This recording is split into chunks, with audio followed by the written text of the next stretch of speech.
Says here, I am live, so good evening, YouTube.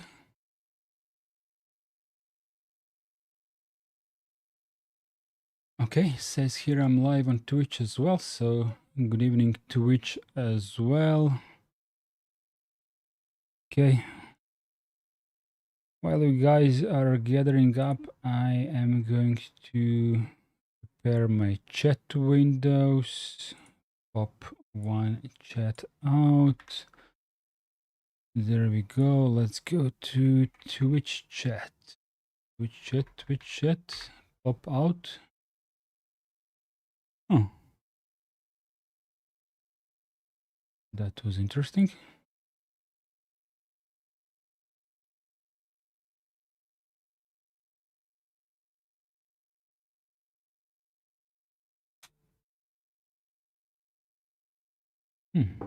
This turned out interesting and unexpected. Okay, let's close Twitch chat and try that again. Oh, this is very strange.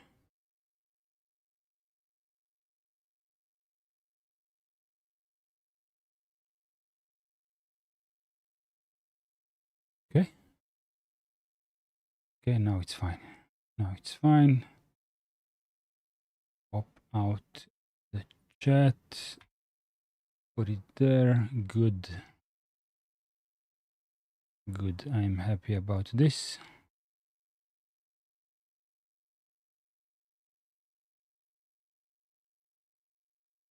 Okay, so how are you guys feeling today? Let me know in chat when anyone has actually joined. In the meantime, I'm going to talk to myself a little bit and prepare some materials. Here is Iceblade. Hello, was wondering why it was not starting on yeah, because I have had physical issues. I was unprepared. I still don't feel quite prepared for talking for a long time, but it's the first stream, so we will see how that goes. Fragstone on YouTube, hello to Germany from Croatia here. Okay, let's see. While you guys are chatting in chat, let me see where was that document that I downloaded the last time. Where was that document and what was even the name of the document? Okay, that's not the one. That's not the one. How are you, Fragstone?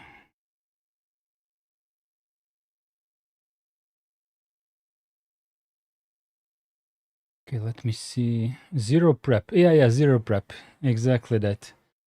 Honestly, I'm not even sure how this is going to go, but either way, there is always a little bit of time required for people to gather up. One of the ideas that I have had, and I have seen this with other streamers, when they want to start the stream with a certain amount of people already in chat. I mean, the best way to get people in is by sending them a notification. This is done automatically. I don't do that. YouTube does that. But what I could do, I could start a live stream like 15 minutes early and then show some kind of animation with a countdown timer so that you know that the stream doesn't really start just yet. But in 15 minutes, that would gather up some people. But I kind of like at least talking a little bit, so I'm not sure if that's a good fit for me.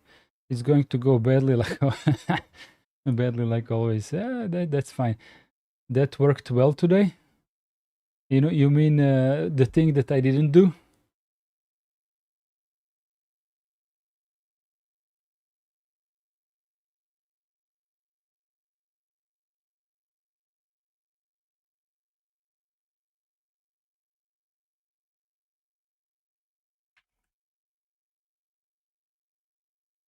Starting early, yes, yes.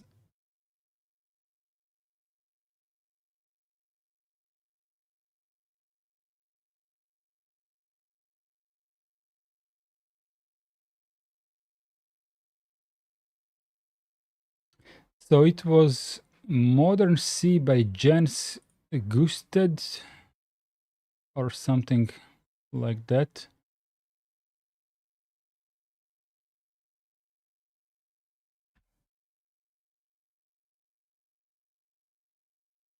From last week, sure, it's early.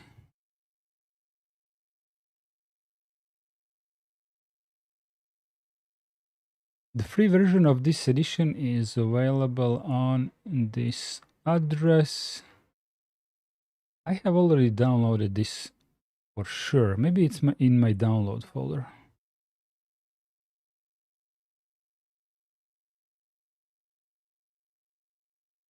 The C programming language. Which one is this? Oh, that's K and R. Okay, the wrong one. Okay, whatever. I'm just gonna download it again. I don't know where I put it. And why is it everything in French on this website?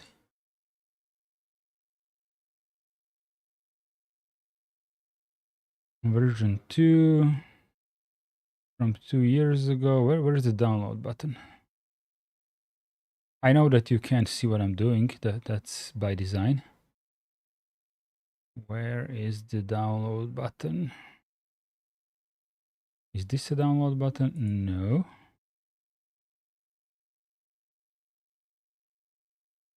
Maybe Brave can translate this for me.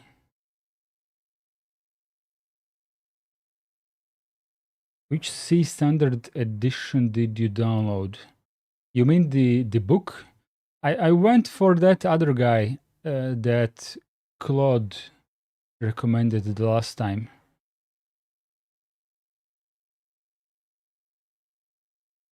Can I type on Twitch? I cannot type on Twitch. Sorry about that. I'm still not logged into Twitch. I went for this book. I'm just trying to figure out where is the download button. Is this the download? No. I'm totally confused. Okay, let me switch to my other screen so you guys can tell me where the hell is the download button here. So here you can choose between version 1 from 2021. Let me zoom in slightly, and there is version 2. So what here is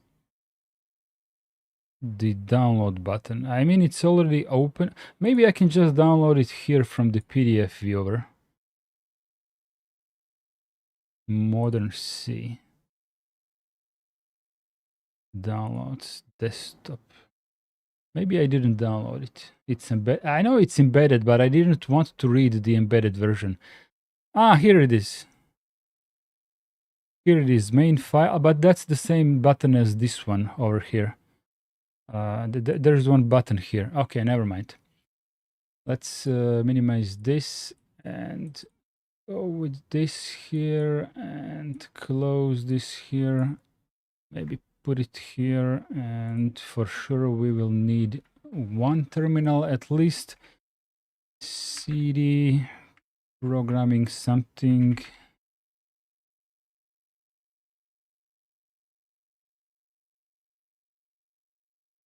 Ah, okay.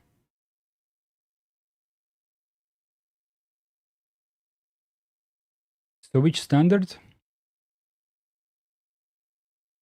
Do you really think I know the differences in C standards? I am trying to learn, so this is the 3rd edition of this book, in line with the most recent C standard C23. Okay.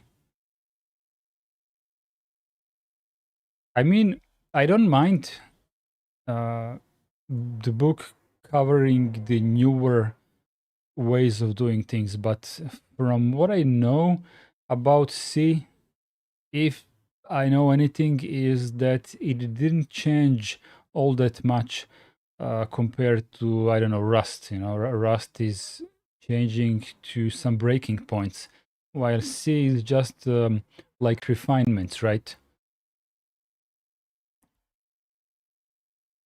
But you certainly should learn older standards afterwards. Well, I understand some tiny differences. For example, you cannot. This is probably the stupidest thing to remember about C, but nevertheless, this is something that I remembered. Is that you cannot write comments in C99 or whatever the older version.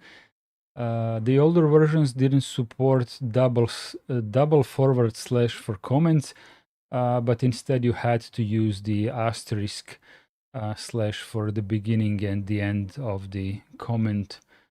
How do you call it? Paragraph or whatever.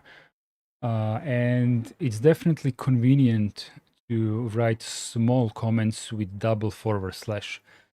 So I already know that I'm not allowed to use that with the older standard. C23 can be quite different from C11 as well. Okay.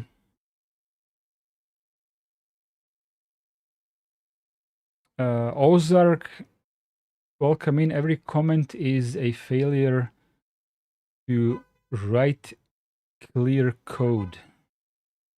Every comment is a failure to write clear code. What do you mean?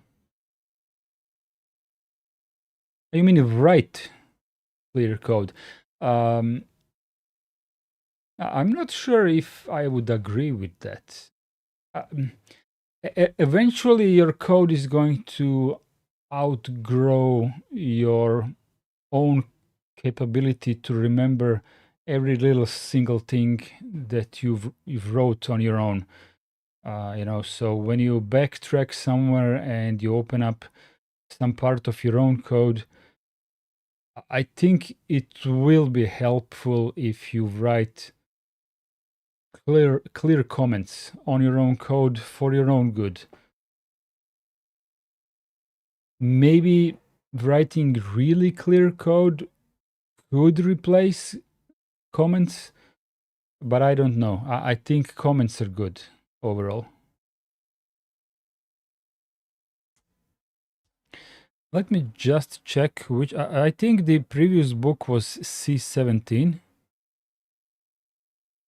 Let me just give it a quick check here.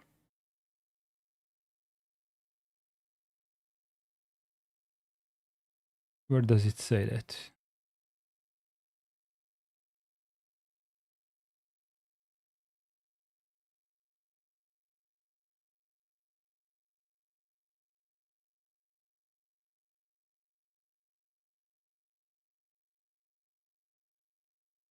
The first book doesn't say which standard this is, or I haven't found it yet. But since it's just 2 years older, it could be something like C17.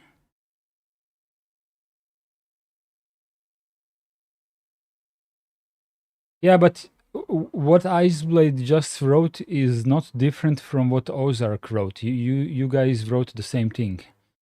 What I'm saying is that we mainly refer to C17. Yeah, okay.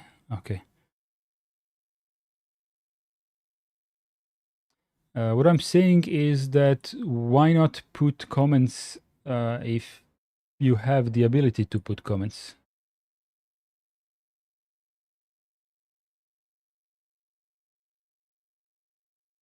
Okay.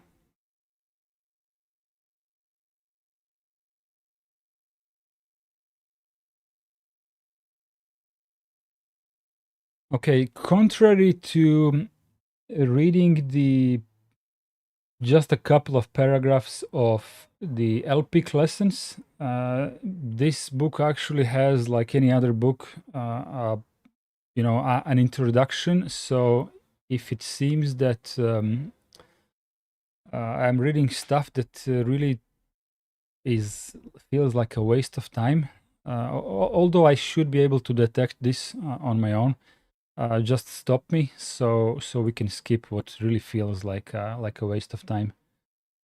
Some history is going to be interesting. I suppose that's a comment on what Rootlex wrote. Okay, so not really going to read the entirety of the about, but it could provide some of the useful parameters. The C programming language has been around for a long time. Since then, C has been used in an incredible number of applications.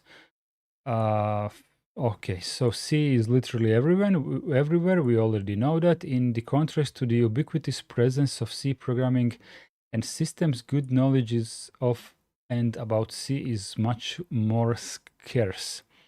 Even experienced C programmers often appear to be stuck in some degree of self-inflicted ignorance about the modern evolution of the C language. Okay, this should be interesting to see how he explained this. A likely reason for this is that C is seen as an easy-to-learn language, allowing a programmer with little experience to quickly write or copy snippets of code that at least appear to do what it is supposed to do. In a way, C fails to motivate its users to climb to higher levels of knowledge. Okay, that actually still sounds interesting. This book is intended to change the general attitude, so it is organized in levels that reflect familiarity with the C language and programming in general. This structure may go against some habits of the book readers. In particular, it splits some difficult subjects, such as pointers, across levels, so as not to swamp readers too early with the wrong information. Okay, so far so good. We will explain the book's organization in more detail shortly. Generally, although mainly universally applicable ideas will be presented that would also be valid for other programming languages, this book primarily addresses the concept and practices that are unique to C. Okay, so a little bit about revisions.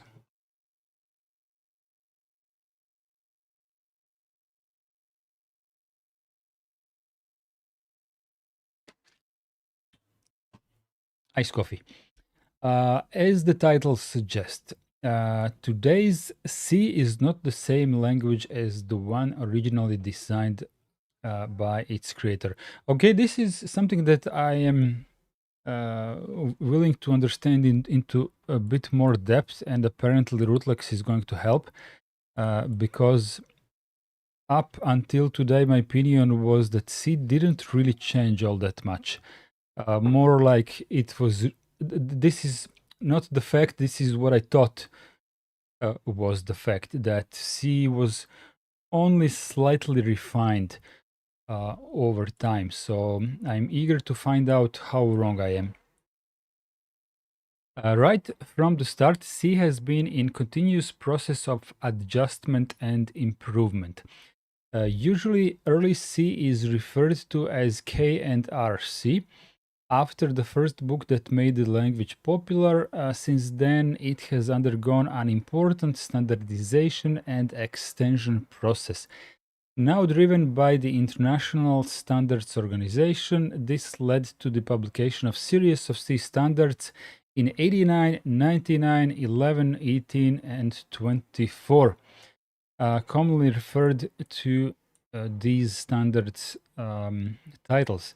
The C Standards Committee put a lot of effort into guaranteeing backwards compatibility, such that code written for earlier revisions of the language, say C11, should compile to a semantically equivalent executable with a compiler that implements a newer revision. Unfortunately, this backwards compatibility has had the unwanted side effect of not motivating projects that could benefit greatly from new features to update their code base. To emphasize this progress of revisions, we indicate which standards revision introduced new features. Okay, this is really good. I'm looking forward to the book marking these changes, because that's something that Rootlex said he will help with. But now we have two sources that will be able to do this. This edition presents a considerable rework given the latest revision C23 of the C standard. A lot of new material has been added and many expositions have been straightened out to reflect the new capabilities of the C programming language. So in this book, we will mainly refer to C23 as defined in C23, but at the time of this writing, compilers hadn't yet implemented this standard completely. If you want to compile the examples in this book, you will need at least a compiler that implements most of C17. For the novelties that C23 introduces, we provide a compatibility header and discuss how to possibly generate a suitable C compiler and C library platform on POSIX systems as a fallback in Technical Annex 21.4. Beware that this is not meant as a permanent tool, but only as a crutch while platforms adapt. So apparently this doesn't concern us in 2026. For my system here, I'm actually living in 2025, because I have Debian with the compiler from 2025. By the way, if I'm not mistaken, GNU compiler collection, I wanted to say C compiler, but that's the old title. The GNU compiler collection usually is a little bit faster in adopting the next C standard compared to the actual standardization. And someone correct me, please. And GCC will usually even fall back to having like compiling by default the next standard, but the GNU C compiler version of the next C standard. I'm not sure if I expressed myself properly. Like, if the C23 was almost ready in 2023, as far as I know, it was finalized in 2024, like fully. If it was almost ready in the year 2023, I think GCC has already implemented most of it. But in the, how do they call it? Like compile with GNU extensions or something like that. I suppose we are going to get to that part. But nevertheless, if I type GCC version, we are using 14.2. How do we find out which standard does 14.2 implement? If someone can quickly find out if this is fully C23 compatible or not, let me know, because I should actually switch to my SID. There's a table somewhere on GCC website.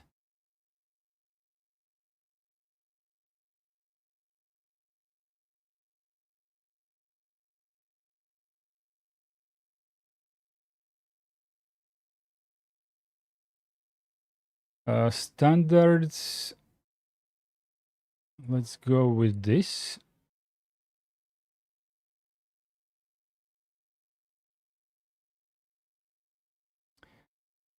The original.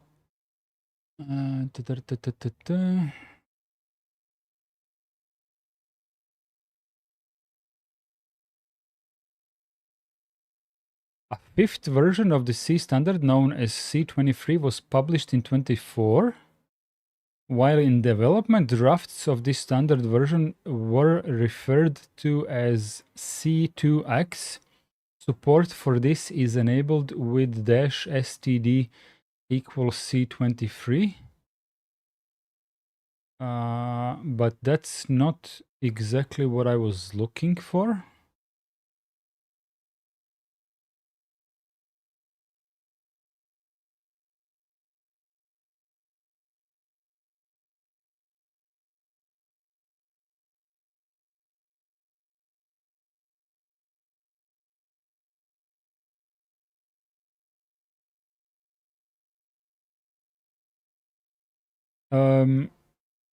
There is a standard onto which GCC defaults to if you don't tell it which standard to use. And this is what I'm trying to find out. This is what I was referring to a couple of minutes ago. You can do standard equals GNU something, like GNU 99 for C99 with GNU extensions. You know, so this, but this was functional before the year 2024. I'm sure of that. But this is not this ISO standard default. Okay, let's see if we can.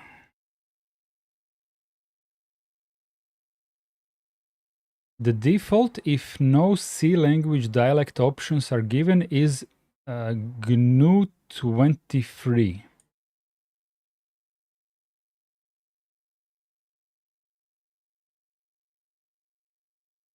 Yes, but to which GCC is that?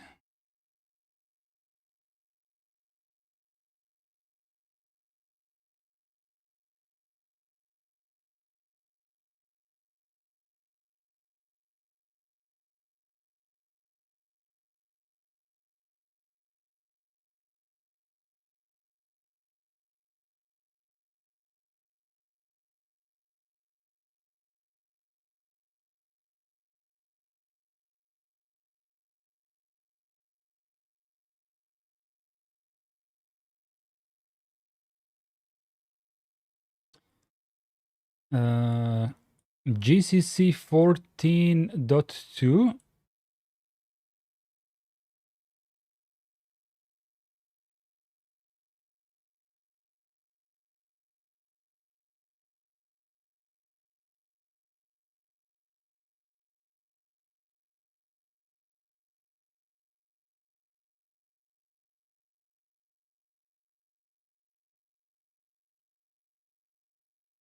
Polo, welcome in. Echo. Why CC?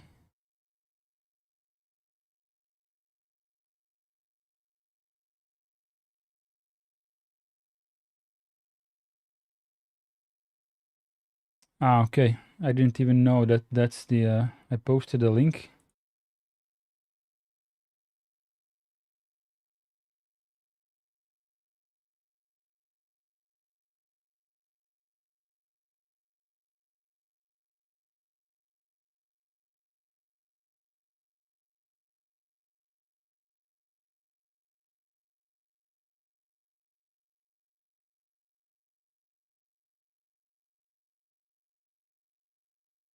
Generic selection of expression with a type operand.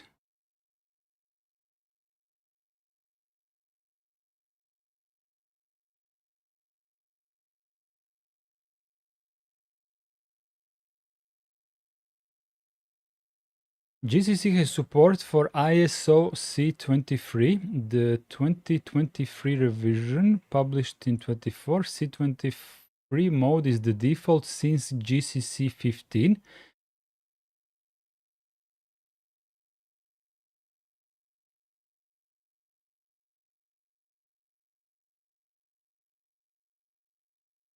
Well, that kind of tells me that it's not a default in GCC 14. Okay, let me see. History grabs. Okay, which... Oh, I can't actually select. Give me just a second. Oh, crap. I moved everything to... I moved all of my machines to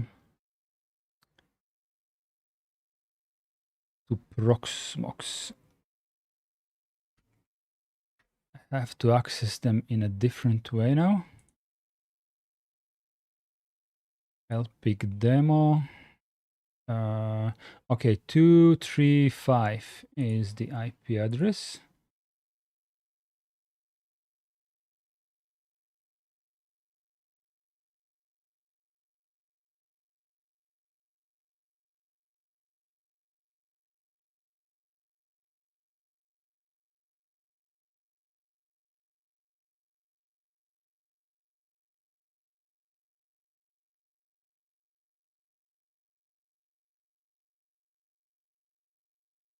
Oh shit, my my LPIC is not SID, it's Trixie.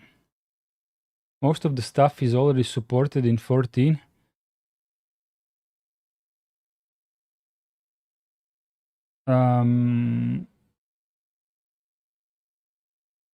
Just a second.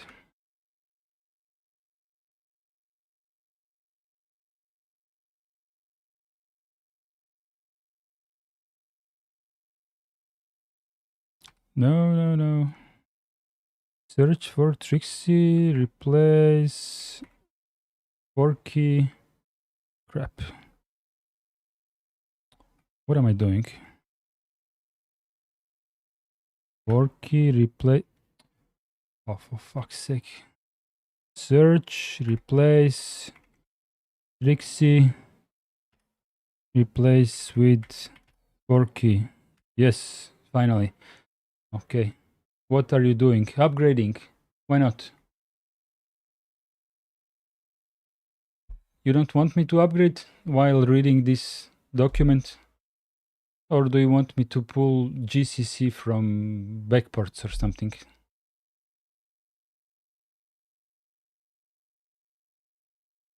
I actually saved it.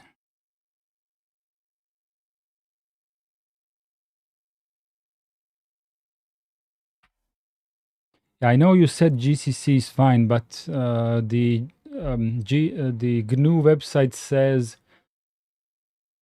maybe 15 better.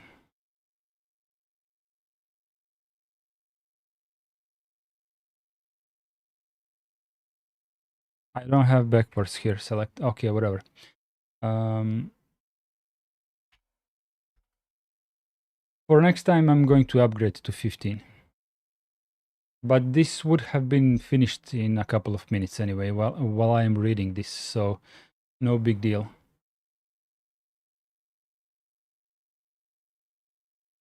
Okay, a small side quest, but I suppose we can continue with that.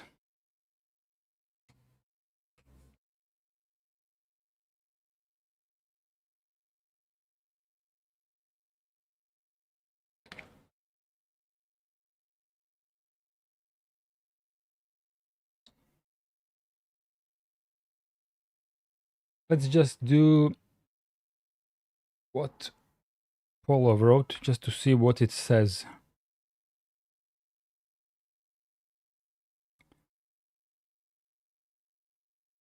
Standard C version 2017, I suppose.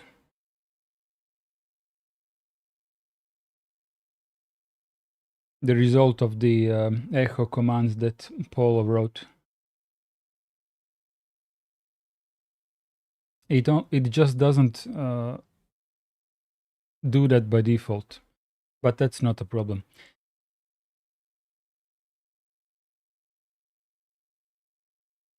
Now I'm a little bit out of touch in reading. Where did we stop?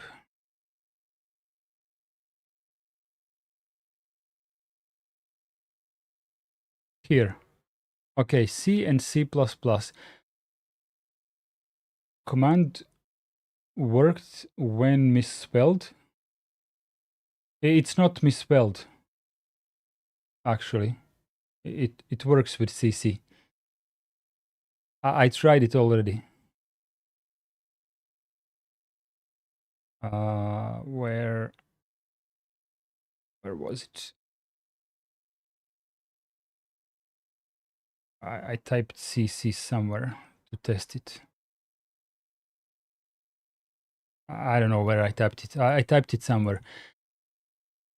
Okay, programming has become a very important cultural and economic activity, and C remains an important element in the programming world. As in all human activities, progress in C is driven by many factors, including corporate or individual interest, politics, beauty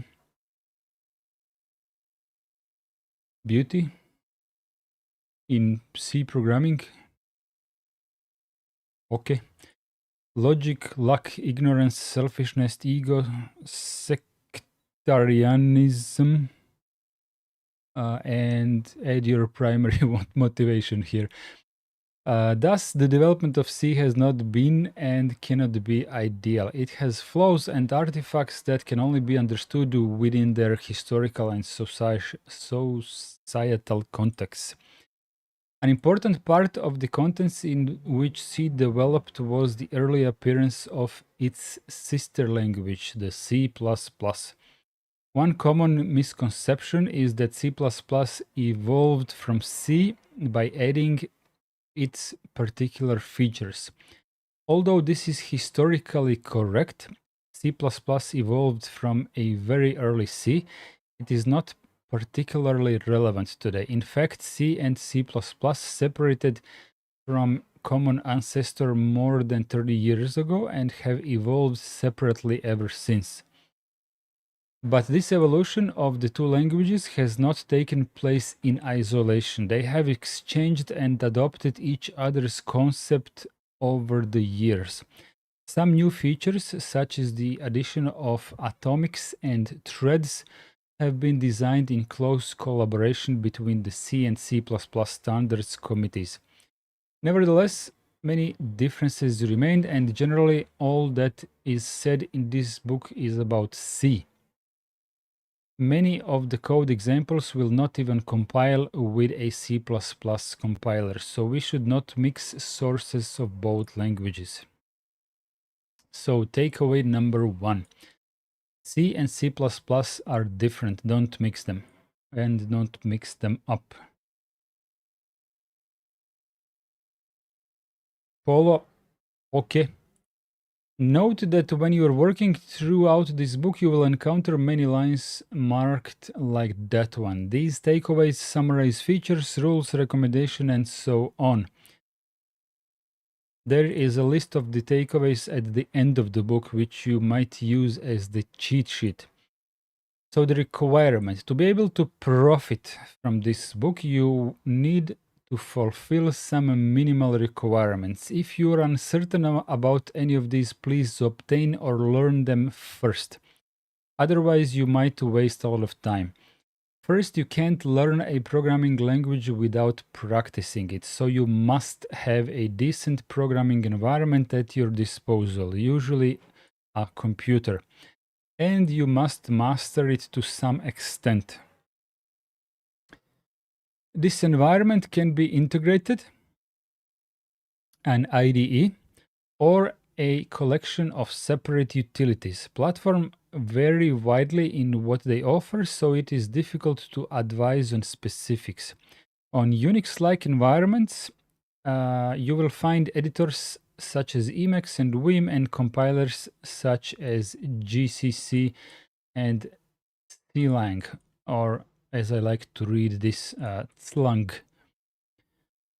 You must be able to do the following. Navigate your file system. Okay, we already know how to do that. File systems on computers are usually organized hierarchically in directories. You must be able to navigate. Edit programming text.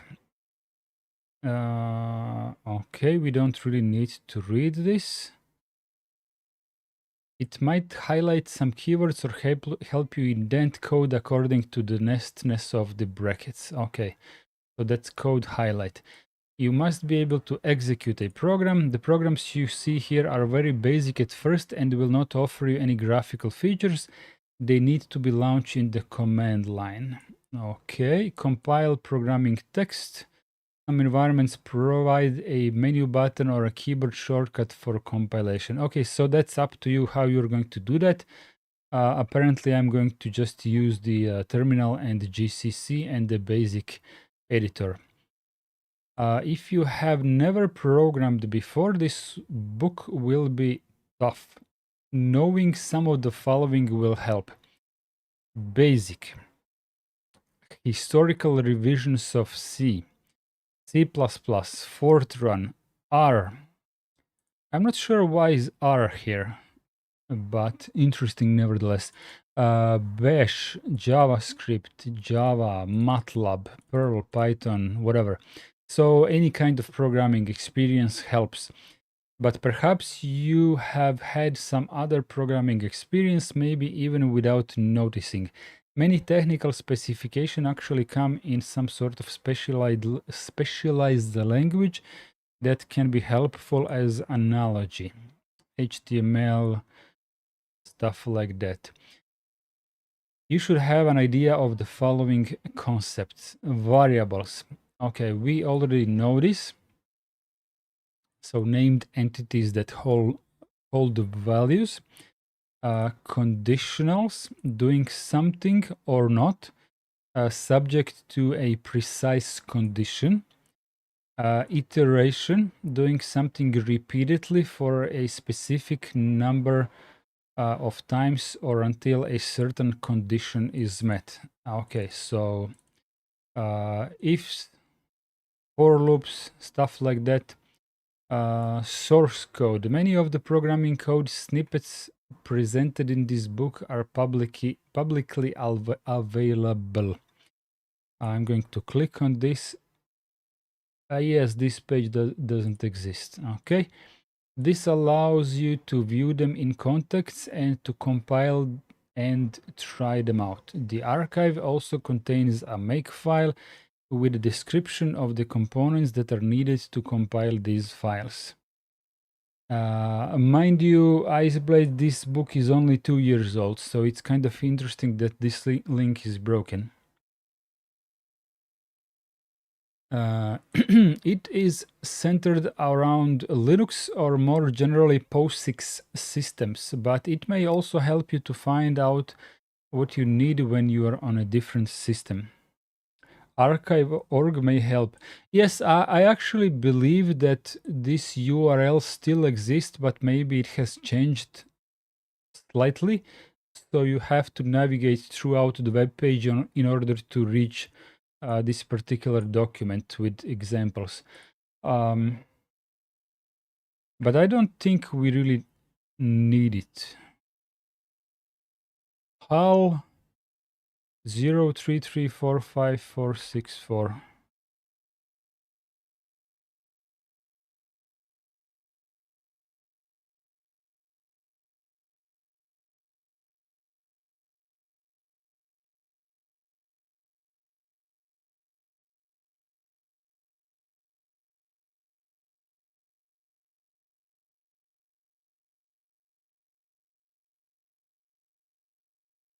Look, I don't really think that we are going to need it because I would expect this book to contain the code with which we are going to work. So downloading the code from their web, I don't see the point, but while going through the book, we will see if there is any need to go to their website or not. If yes, we can always do as Rutlex said.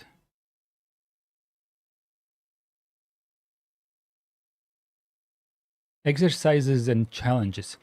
Throughout this book, you'll see exercises meant to get you thinking about the concept being discussed. These are probably best done directly along with your reading.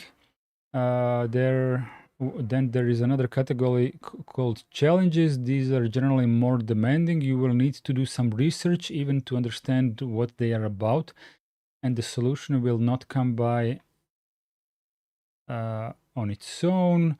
They will require effort. What I want to find out is which one of these will be good to do live on stream and which ones of these will be good to do each one of us on their own after the stream. Because if something let's just do the book and see how it goes.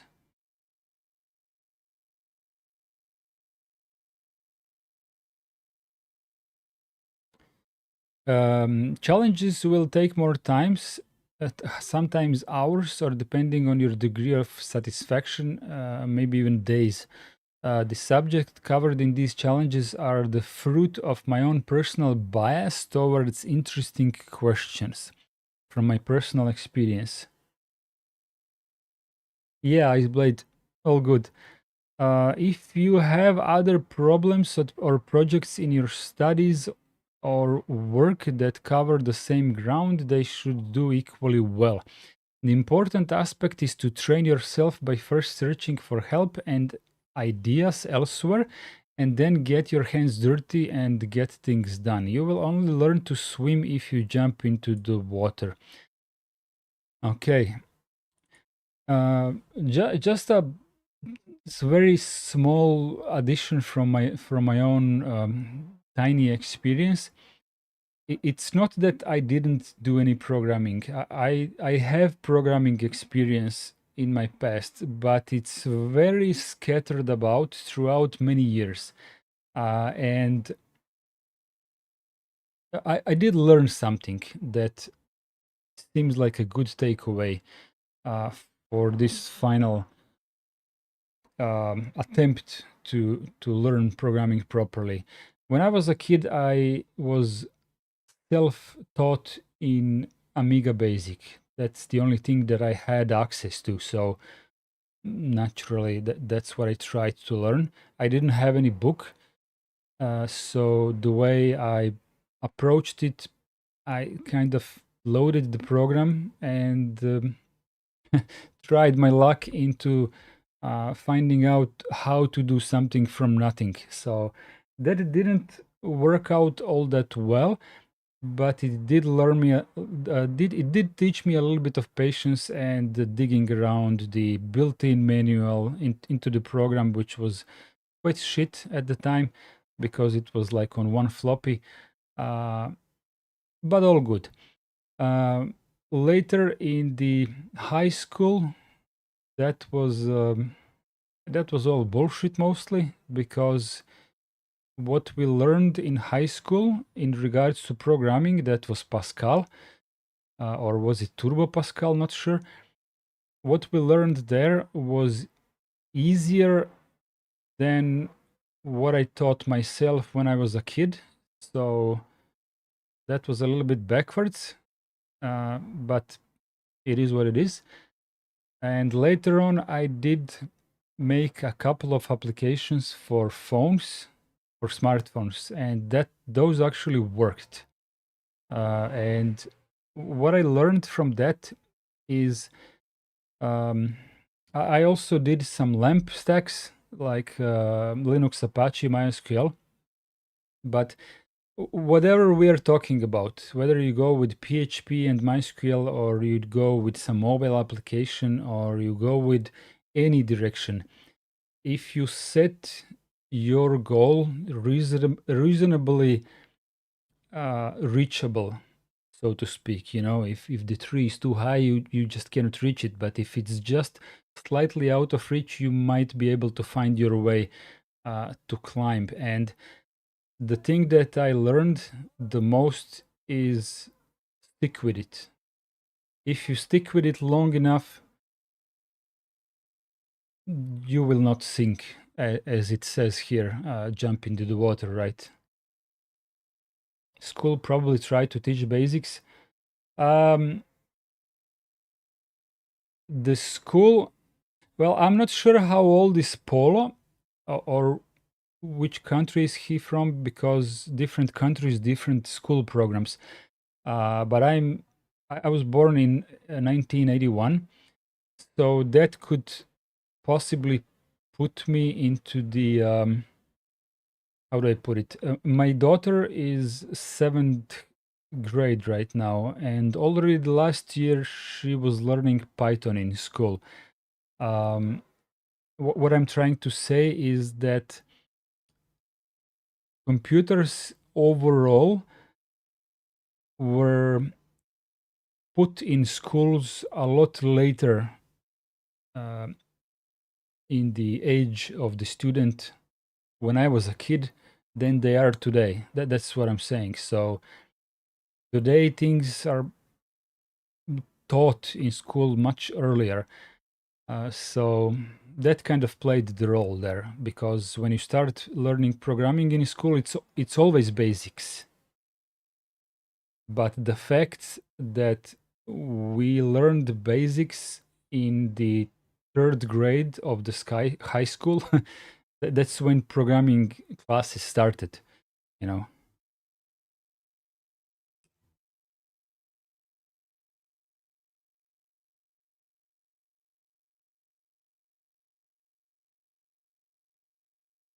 Yeah, we didn't have 286 in school.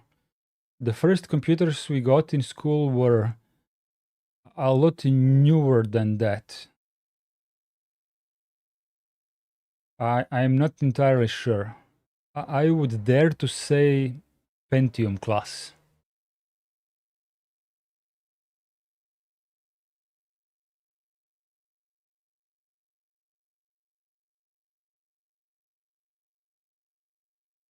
Okay, this book is organized in levels. That was already said.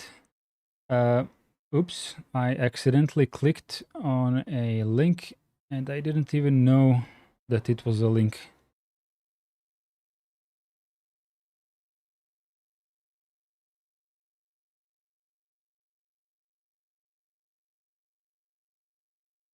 Okay, here we are. Starting from level 0, named Encounter. This will summarize the very basics of programming with C. Its principal role is to remind you of the main concept we have mentioned and familiarize you with special vocabulary and viewpoints that C applies. By the end of it, even if you don't have much experience in programming with C, you should be able to understand the structure of simple C programs and start writing your own. The acquaintance level 1 details most principal concepts and features such as control, structures, data types, operators, and functions. Okay, this is where the fun starts, at least from my point of view. It should give you a deeper understanding of what is going on when you run your programs.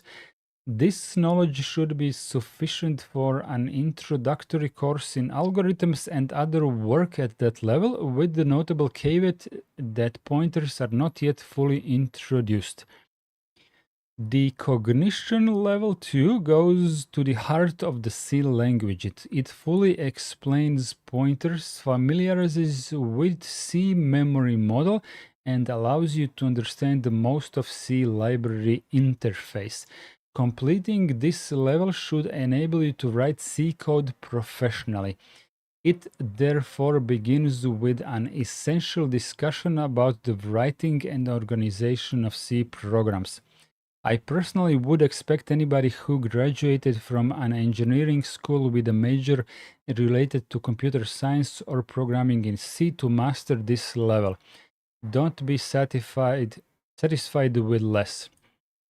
Well, I didn't graduate anything related to computer science. My school was actually about electronics and electricity, but nevertheless, a how do I put it? I think in general, a person who is able to um, think in the way that programming languages function is a very good candidate to, well, as the book says, to master. Um, maybe not this level, but programming in general, right? So if you don't, there are many people who are like artistic in their mind, and they simply are not able to wrap their brain around the logic of programming. And that's not a fault. It's just different brains, different skills. So Iceblade says, I guess I'm level 1 in their definition and dabbled in memory management. Okay. Personally, I think I could be at level 1 of the definition of this book after I do some reminding, because my programming is really old. No matter how many times I tried, my skill starts to go up every time I do something with my own hands, and then it fully resets. The knowledge fully resets when I don't practice for a long time.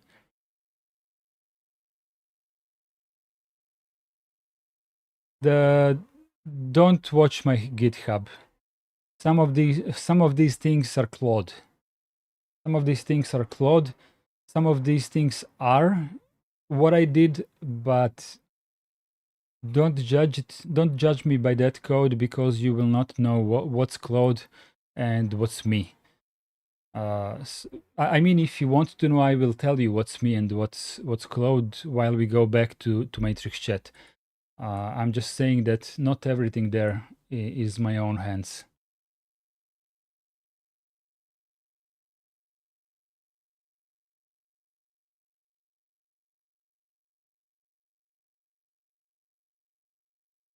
The experience level 3 then goes into detail about specific topics such as performance, reentrancy, atomicity, threads, and type generic programming. These are probably best discovered as you go, which is when you encounter them in the real world. Nevertheless, as a whole, they are necessary to round off the discussion and to provide you with full expertise in C. Anybody with some years of professional programming in C, or who has a software project that uses C as its main programming language, should master this level.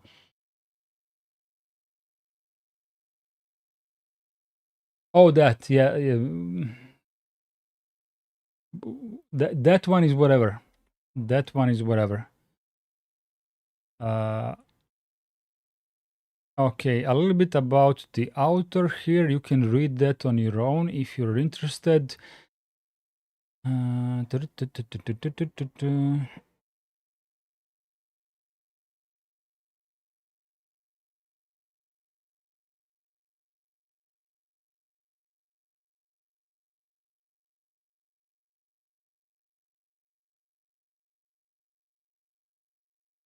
Our mascot for the encounter level is the magpie, one of the most intelligent non-human species on Earth. They are capable of elaborate social rituals and usage of tools. So the author is telling me if I don't master level 0, then the bird is smarter than I am. That's how I'm reading this part.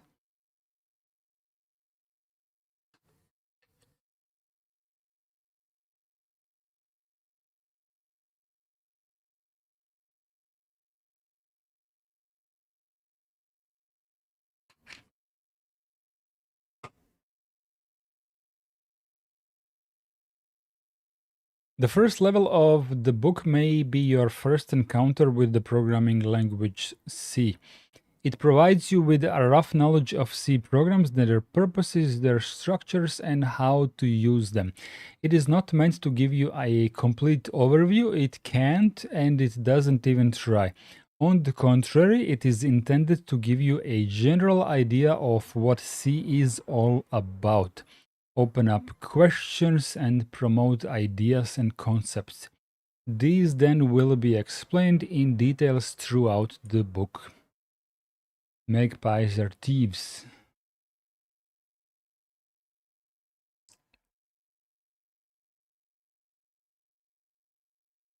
Introducing to imperative programming, compiling and running code. Okay, in this section, I will introduce you to a simple program that contains many of the constructs of the C language. If you already have programming experience, you may find some of this discussion feel like needless repetition. Okay, so in regards to needless repetition, you guys who are active in chat can always nudge me into the like skip forward if you feel like I have skipped something and I shouldn't have. You can always pull me back and say like maybe you shouldn't have done that, and this part felt like it may have been important. But I'm going to try to do a little bit of subjective scoring into what, at least in the beginning, doesn't deserve too much of the time. I would not call it needless, depending on what, right? So I'm absolutely sure that later in the book there will be stuff that will require me to read them more than once in order to even comprehend what has been said, not to mention to master the that part of the book. But in the beginning, I am absolutely as well sure that many of you here know how to start the editor, type hello world, and compiler program. And these things may not require too much of the time. If you lack such experience, you might feel overwhelmed by the stream of new terms and concepts. Yeah, that's me. That's me. I get overwhelmed with new information. In either case, be patient. For those of you with programming or C experience, it is very possible that you will encounter subtle details you're not aware of or assumptions you have made about the language that are invalid. For those approaching programming for the first time, be assured that after approximately 10 pages, your understanding will have increased a lot, and you should have a much clearer idea of what programming represents. An important bit of wisdom for programming in general and for this book in particular is summarized in the following quote from Hitchhiker's Guide to the Galaxy. Don't panic. Who read this? I didn't.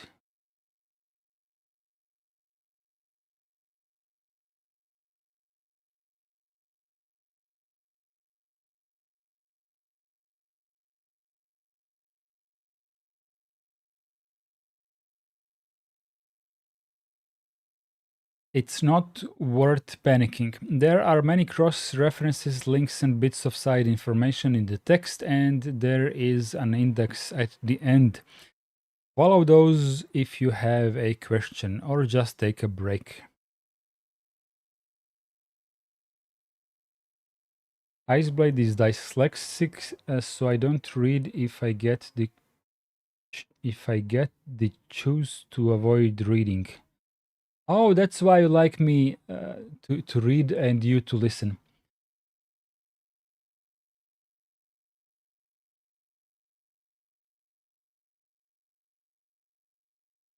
Polo, how good is that book? I mean, would you recommend it? Programming in C is about having the computer complete some specific tasks. A C program does that by giving orders, much as we would express such orders in the imperative tense in many human languages. Thus, the term imperative programming for this particular way of organizing computer programs. To get started and see what I'm talking about, consider our first program in listing 1.1, which corresponds to the getting started.c source file in the source directory. I suspect this is the part which links to the website and some code that should be downloaded. Thank you, Paula. We will. Oh, there is some code here. So good. Imperative programming. You probably see that this code is a sort of language containing some weird words like main, include, for, and so on, which are laid out and colored in a peculiar way and mixed with a lot of strange characters, numbers, and text that look like ordinary English. It is designed to provide a link between us, the human programmers, and a machine, the computer, so we can tell it what to do. We give it orders. C is an imperative programming language. In this book, we will not only encounter C programming language, but also some vocabulary from an English dialect. C jargon, the language that helps us to talk about C. It will not be possible to immediately explain each term the first time it occurs, but I will explain each one in time, and all of them are indexed so you can easily cheat and jump to more explanatory text at your own risk. I suspect he means by clicking the link. As you can probably guess from the first example, such a C program has different components that form some intermixed layers. Let's try to understand it from the inside out. The visible result of running this program is to output 5 lines of text on the command terminal of your computer. On my computer, using this program looks something like this.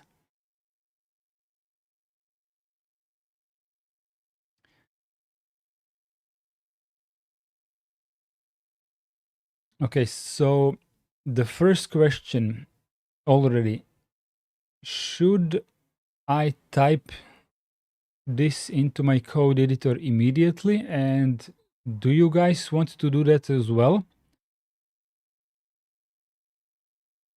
Or how do you want to proceed? Because if we will be typing individually during the live stream all of the code, it will take a lot of time. It definitely will take a lot of time, and people make mistakes, and there will be typos, and the stream will drag for sure. But then again, it could be useful. I saw what Rootlex wrote. It could be useful. I'm talking from my own opinion, right? When I was doing this offline, albeit from a different book, but I did do some of this offline. I would usually type everything into my code editor and compile. I just have the need to share a little bit so that you can give me a little bit of feedback, so that we can have the consensus. How do we proceed? So when I was doing it alone, I would read the book, type the code, not copy paste it, because copy paste doesn't give me not even remotely enough practice as I believe I should get. So I simply have chosen on my own to type everything letter by letter. Sometimes I would make mistakes in typing, and I would just go back and fix them. Um, what I thought this would give me is a little bit of practice in syntax. I don't know whether this makes sense or I was just wasting my time, but I thought that if I practice typing the syntax of the language which I'm learning, eventually it should. Uh, I know what I want to say, but I don't know how to say it in English. Um, Muscle memory, you know, you just eventually start learning that after this kind of a variable or function name or something, there comes an open parenthesis or something like that. In the beginning, I don't know these things. I really don't. The only way I know that parentheses go here because I typed this very same command more than a couple of times. But some of the more, uh, for example, the for loop, I'm not really sure that a open parenthesis goes here. It's kind of obvious that it does, but usually what I would do is open the manual and see what for loop should look like and copy from there. So that's my thing, right? So for the sake of the live stream, I could copy paste this and then we can comment it. But after the stream, I will type this on my own for sure. Whether or not you will do that for yourself, that's up to you. Rutlax says, I think typing is better if you have time. Copying and pasting requires less attention. That I agree. And you also want to practice writing code. That I think that's the same what I said, but I'm not 100% sure. Mistakes are even better. Say you didn't pay attention to curly braces. If you copy paste, then you miss them entirely. But you can't miss them if you type the code. Not only that you cannot miss them if you type the code, but also if you manage to miss them by typing the code, you will have compiler errors. And then you will be sorry that you missed them, but in a good way.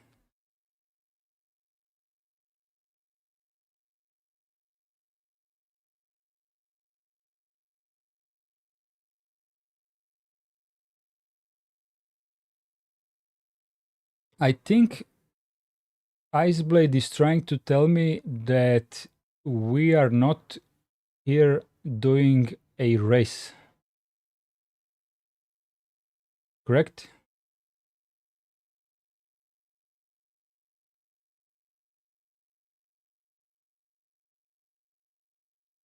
Okay.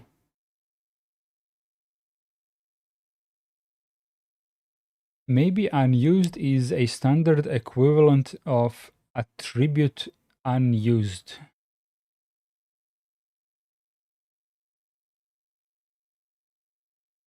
The funny sentence is how Iceblade said that he has never seen maybe unused used. Okay.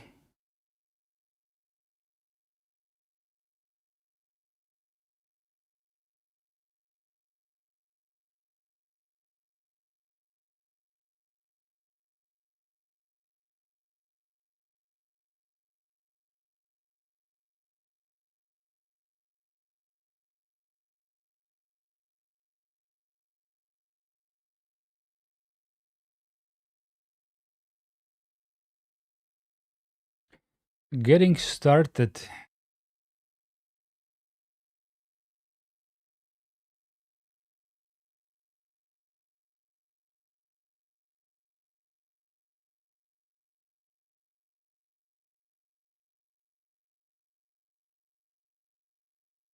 What does this mean? This may look like nonsense, but really is dash star dash mode C dash. I don't get it. Okay, let me just try to read this. Standard library, standard input, output. The main thing that this program does, int main.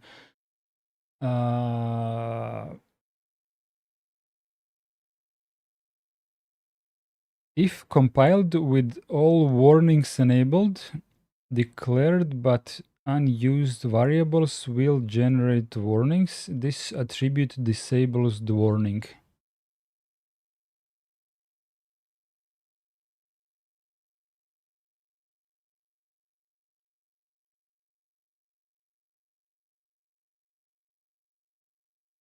Okay, let's. It has race. Don't panic. Okay, let's do some typing. Typing.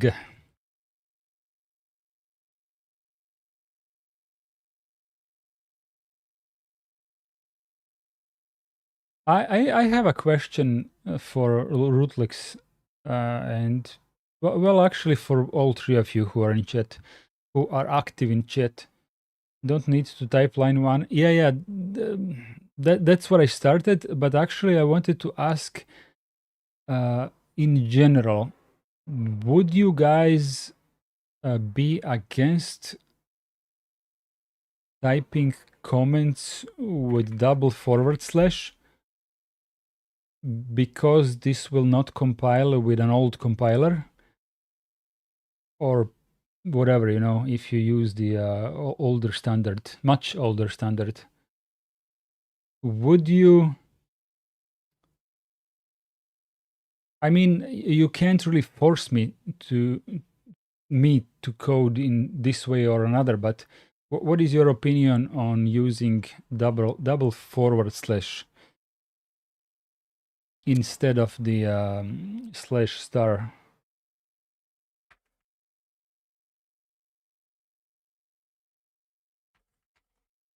Just a second. I need something for typing.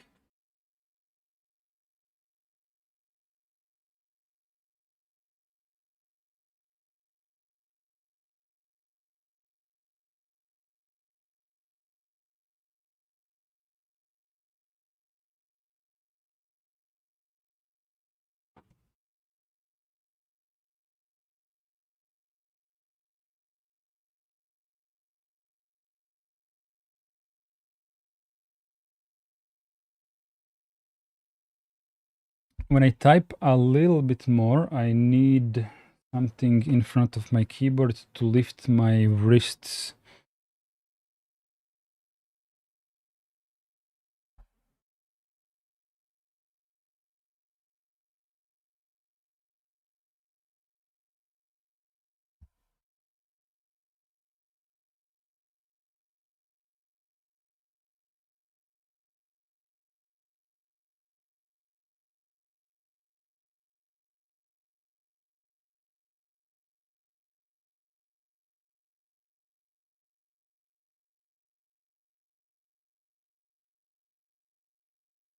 One of the things I wish to learn eventually is touch typing, or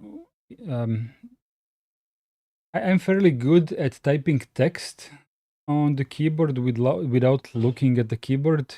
Not perfect, but fairly good. But I don't know where all the signs exactly are on the keyboard in terms of just pressing them immediately without looking. I know generally where they should be, but I need some more muscle memory for your camera is in the way a little bit. Oh. Huh. Well, the code will generally stick to the left. So in this particular case, I can fix it by doing this. I think I could cut a little bit of the camera as well.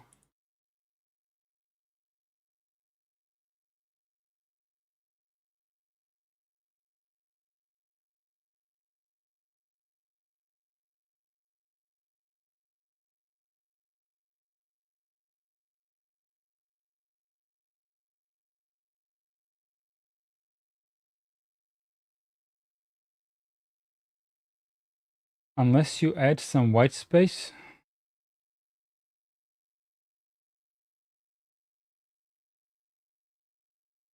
I am increasing the font a little bit and moving it to the left a little bit more. I'm going to adjust it as needed.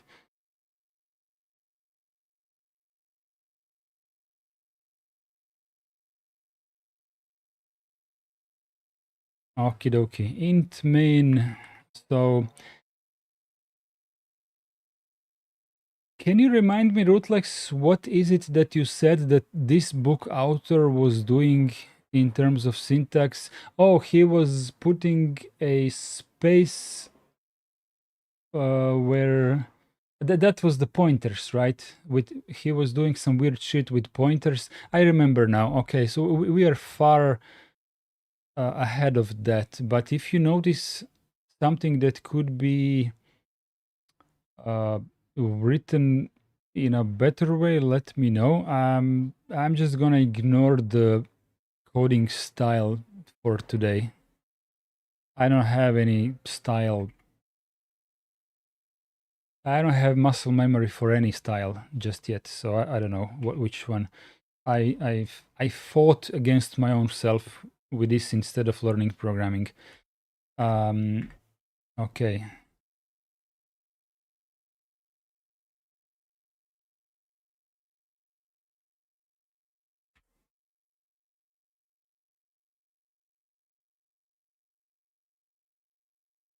Okay, so what is the asterisk at this position? That I actually don't know.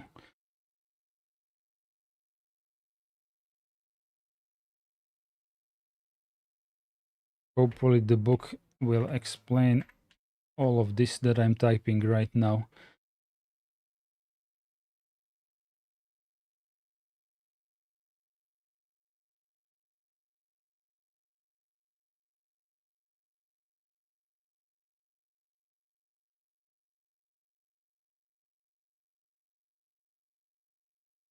Actually, maybe I should talk out loud and practice the names of these characters, sorry. Let's start from here. Okay. Double. Do we need to say space out loud? Double A, and that's going to sound weird if I read everything in the code. He was doing type asterisk variable instead of type. Yeah, it's still valid C because the compiler will not care about the space, and it is all subjective, and I subjectively hate it. Yes.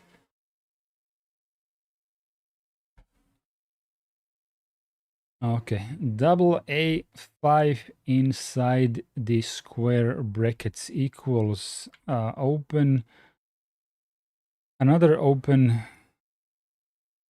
What is the name of this shit? In English, of course. In Croatian, it is Vitičasta zagrada.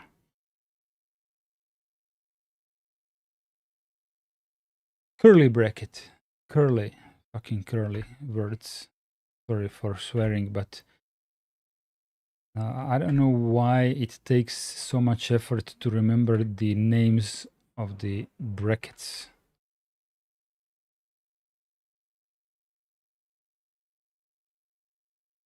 Okay.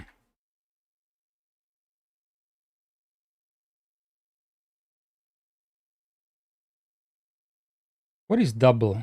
Double.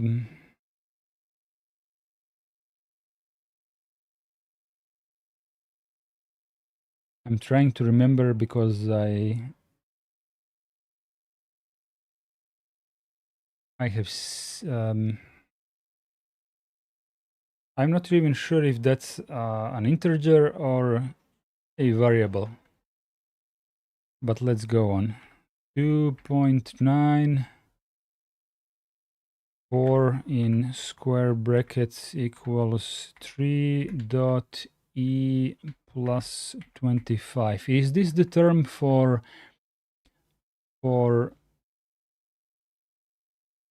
what? 25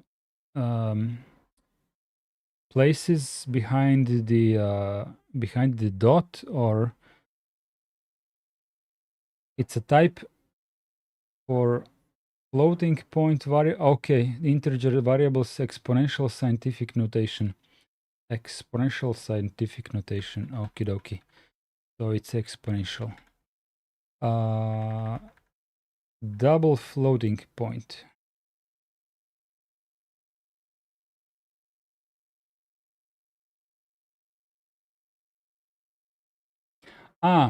Double in terms of how precise is the floating point. And if I remember correctly, this declaration of double floating point also changes between the architectures of the computer. Like 16-bit computers don't have the same double float as 32-bit computers. That's not a fact. That's what I'm asking you guys. Is it correct?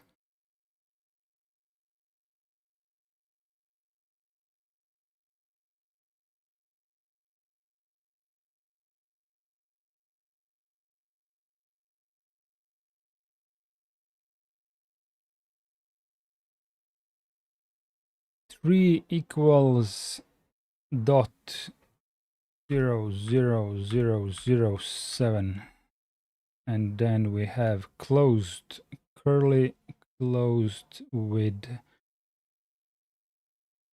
not dot comma but semicolon. Fucking semicolon. Okay, it will take a little bit of work. I'm going to remember all of those. Doing some work. Shish everyone. Shish everyone.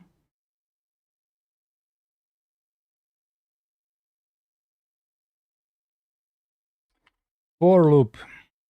Okay, size underscore t is a variable. I equals 0.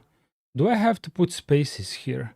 For example, my gut feeling would tell me I don't really need spaces here, but okay, let's listen to the book for now. I don't think there is any difference between putting or not putting spaces here. I is less than 5 plus I, close the parenthesis, open curly brace, print f. Spaces not needed in C. You don't need spaces there, but space make it more readable. Trust me, bro level. But hard to read when no white space. Okay, I'm just reading both of the texts. Print okie dokie element. Okay, what is it after the word element? Is that a space or a special character which I have no clue how to type on my keyboard? I guess they mean space. Maybe this is how they are trying to put a stronger emphasis on space is really needed here.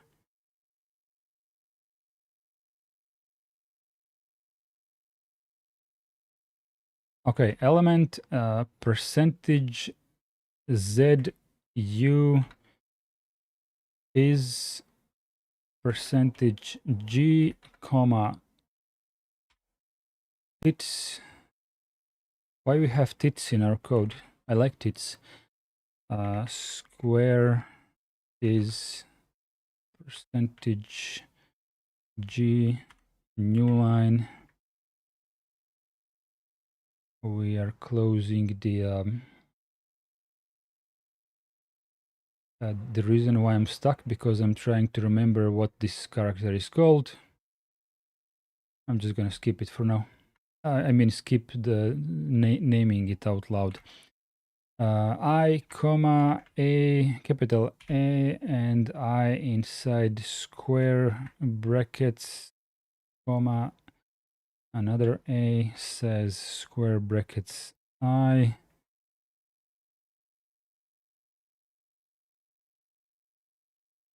Is this already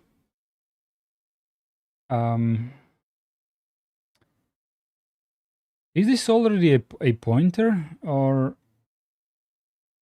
something else? Okay, let's put I over here, close the parentheses, close another curly, return.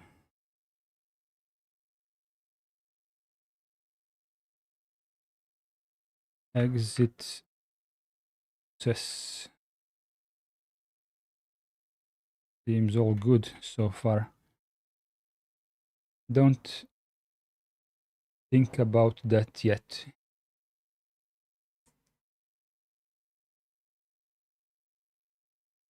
Terminal getting started. Let's exit our code, GCC. I don't think we are dealing with any kind of special C standard just yet, so let's just default to C17 and compile this without any of the parameters, right? Getting started in function main. Line 11, column 5. Error, subscribe the value is neither array nor pointer nor vector. Let's see what the mistake is.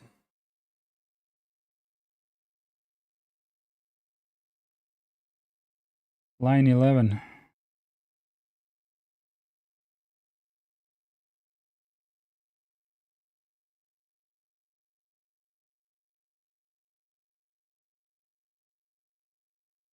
Ah, okay, here's the mistake. In one line earlier. Ah, that's what I was shishing about. But you said shish. Shish like don't speak. Okay, so because I was watching streams from one gamer guy, and he was constantly saying sheesh, and for him, sheesh meant something like uh, I don't know, holy shit, or I don't know. I thought that was it, but okie dokie.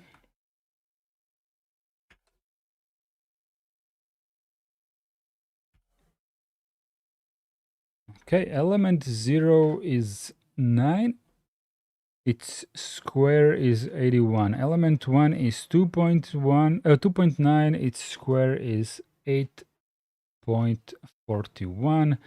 Element 2 is 0. Its square is 0, etc. Iceblood says, yeah, shish is kind of like that, but he meant more like shush. Yeah.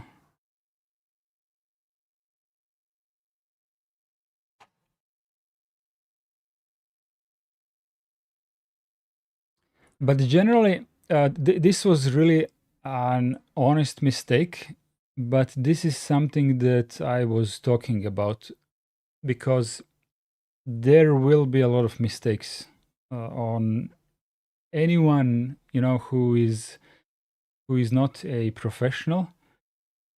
So maybe even professionals will make mistakes. I don't know, but these things happen. Actually, the compiler didn't really tell me what is wrong. I actually didn't understand this at all. I can read English, but I went to inspect my code believing that I have made an error in copying, because the book clearly states that this code works. So clearly there was a typo in my copy pasting. But what I'm saying, this error didn't tell me anything in particular. It just was visually. I have seen it that the comma is missing, but not in terms of not in terms of code, but more like visually. It stood out when I opened the code. So I suppose that was a lucky fix. It's compiler jargon. Okay. See the arrow points too, because it does not fit to the number. The arrow points to the opening bracket. Ah, you're saying that if the arrow from the compiler error is pointing to the opening bracket, and that was the beginning of the line, you're saying that this is giving me the clue that if I think that this line is fine, then probably the mistake is a little bit earlier. Maybe I haven't expressed myself properly, but I think that's a good way to think about it. If this line seems fine, then it must be an error slightly beforehand.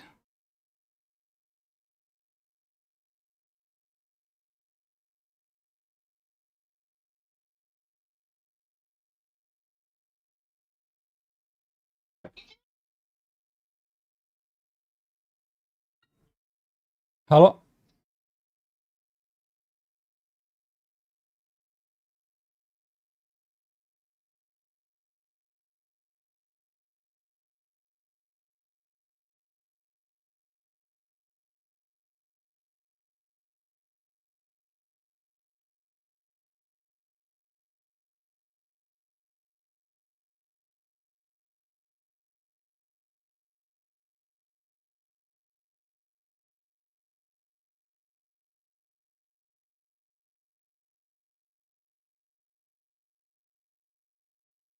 Okay, that was my dad.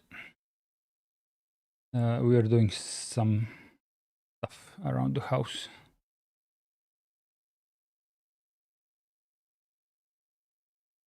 We can easily identify the parts of the text in getting started.c that this program outputs.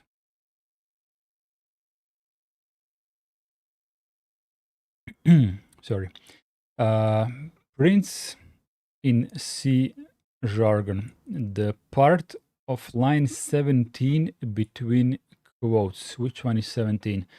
Okay, so that's the printf.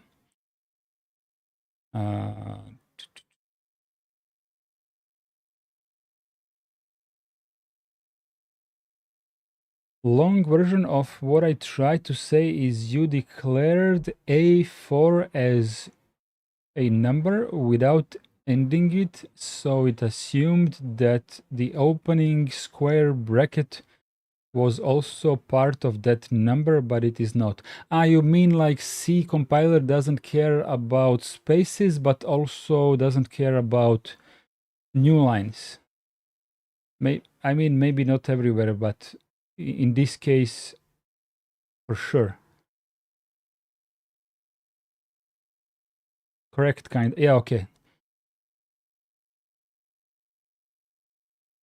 Okay, so the printf, the part between quotes. The real action happens between that line and line 20. Let me open the code.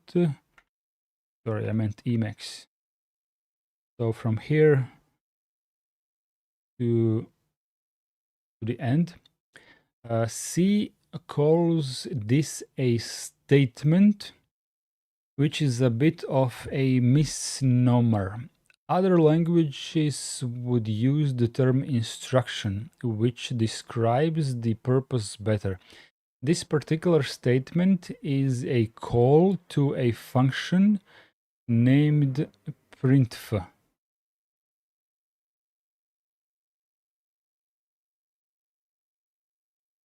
It gives you the clue that this symbol doesn't make sense here. You maybe should enable line numbers in Emacs. Do you do you guys care about seeing line numbers on the left, and the line numbers on the bottom bar are not enough for you? I'm just asking because it's not very hard to do that.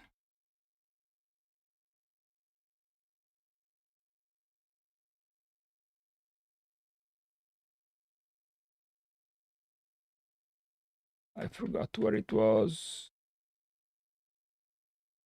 Be here, show hide line numbers, global line number mode. Okay, save options. Easy for us to say, hey, line 1 to 3. Okay. That's definitely easier than just seeing on which line we are now. It will make your own life easier. Okay.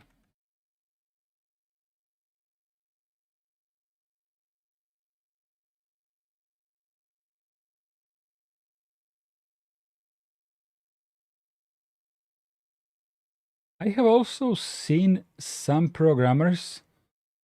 I really don't remember who it was. Someone on YouTube, I saw that he was using line numbers on the left, but in a really weird way. I think the line where the typing pointer was line 0, and the previous lines were like -1, -2, and the next ones were 1, 2, something like that. I didn't understand what would that serve for. I guess he was using Vim. You can enable those in Emacs as well, relative numbers. Yeah, but what purpose would that serve? Like what do you accomplish by not knowing which line is which, but instead knowing how many lines previous? Maybe I can think of one way. For example, in Vim you have those like how do you call it in Vim when you are literally like talking to Vim, like you type the column and then you start typing I want to cut like 5 lines above and put them into my copy buffer. Maybe in those cases you want to know how many lines above so that you don't have to count them. Vim motions, yes, but I thought that Vim motions are maybe I'm wrong, but I know that in Vim you can compose a lot of commands at once, like cut into the buffer 5 lines above, go 10 lines below, paste them there. You can do that in a couple of letters. Read my comment above. Oh shit, you said the same, sorry. Because you have relative lines, like move 5 lines below. Okay.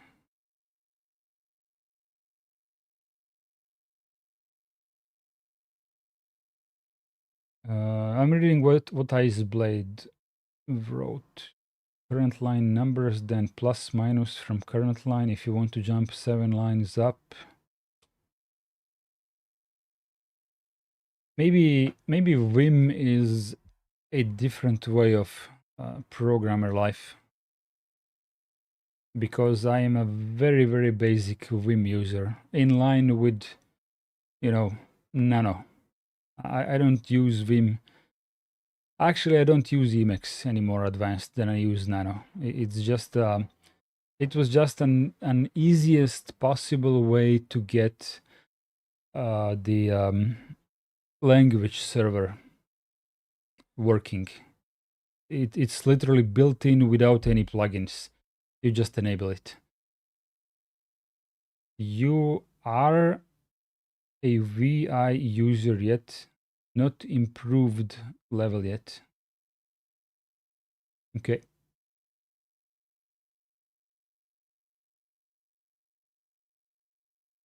The funny looking text between the quotes is a string literal that serves as a format for the output. Within the text are three markers, format specifiers, that indicate the positions in the output where numbers are to be inserted.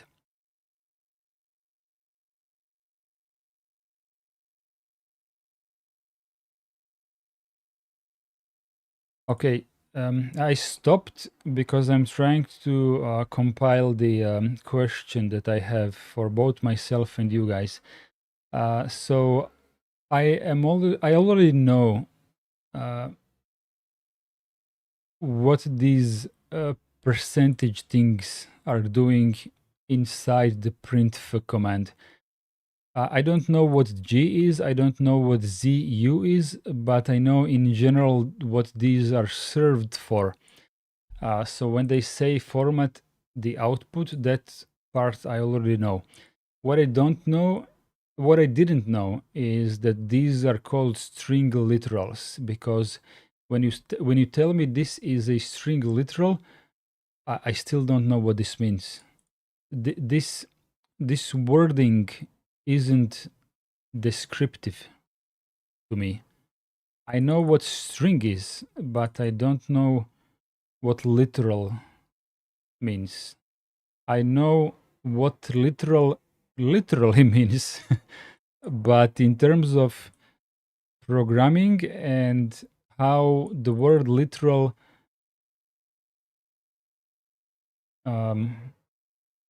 describes the string, this is difficult for me to remember if I don't find some sense. It is a sequence of characters between double quotes.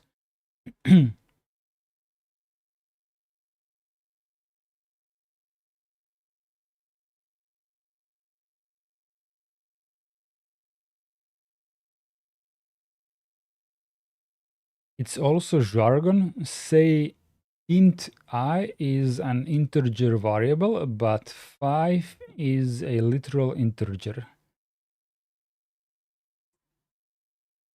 Yeah, but I'm still.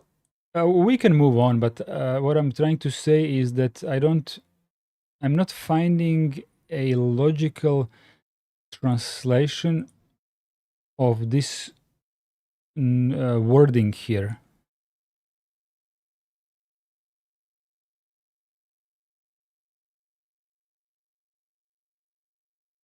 When the book later refers to like find a string literal, I will have a little bit difficulty into remembering what that is. A string literal. Sorry for the holdout. I guess this is a matter of practice. Programming plus a little bit of English practice, because it's kind of combined. Literal basically means specified as it is right in the code.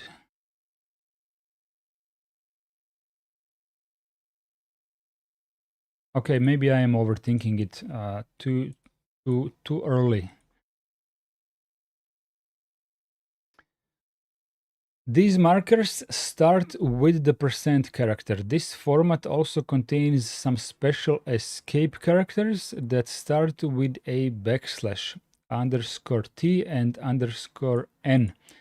So as far as I remember, _n is a new line and _t is a tab. After the comma character, we find the one-letter word I. The thing I stands for will be printed in place of the first format specifier %ZU, which is not yet explained. Another comma separates the next argument, A, and the I in the square brackets. The thing this stands for will be printed in place of the second format specifier, the first %G.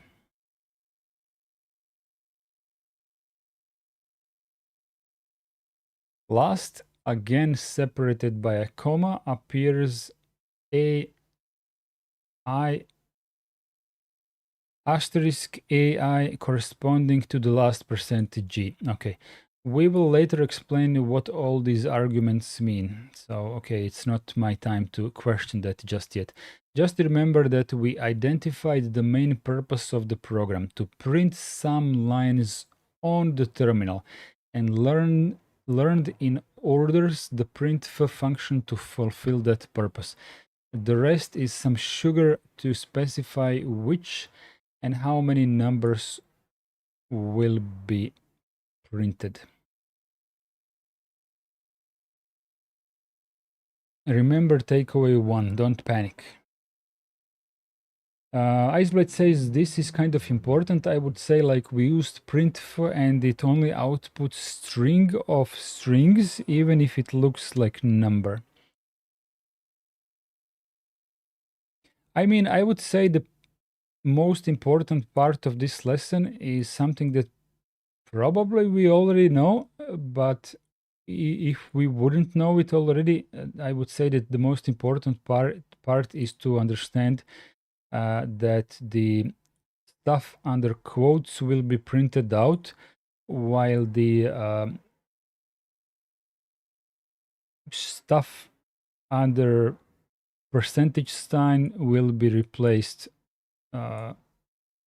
later on with the variable. I don't know how better to express myself. Well, like when we did bash and we had string 1, string 2, like arguments. Maybe that's not the best way to compare it, but this one is the first one to be replaced. This one is the second one to be replaced. This one is the third one. So not that hard to understand.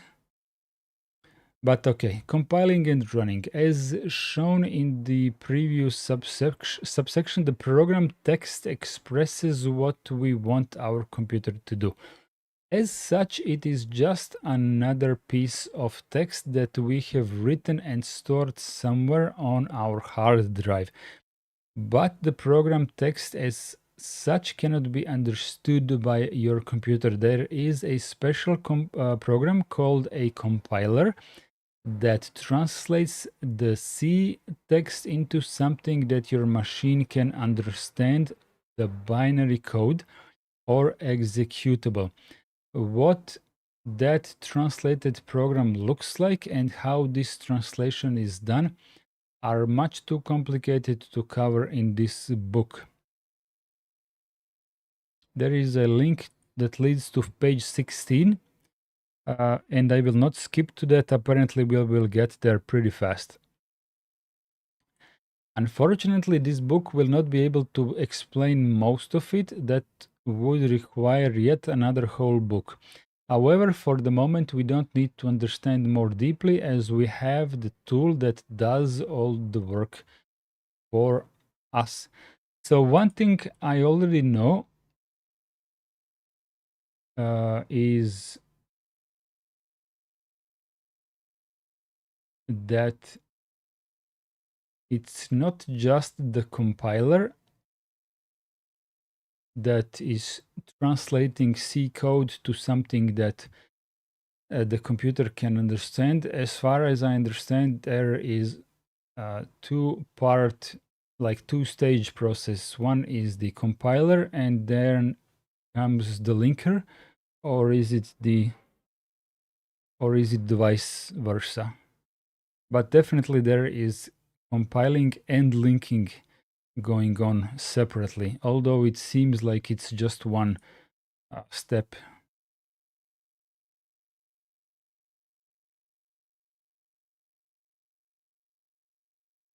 Rootlux says it's like element $1 is you're referring to, yeah, I know.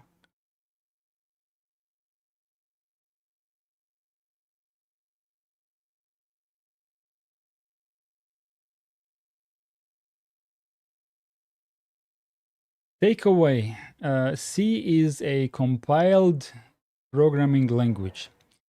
The name of the compiler and its command line arguments depend a lot on the platform on which you will be running your program.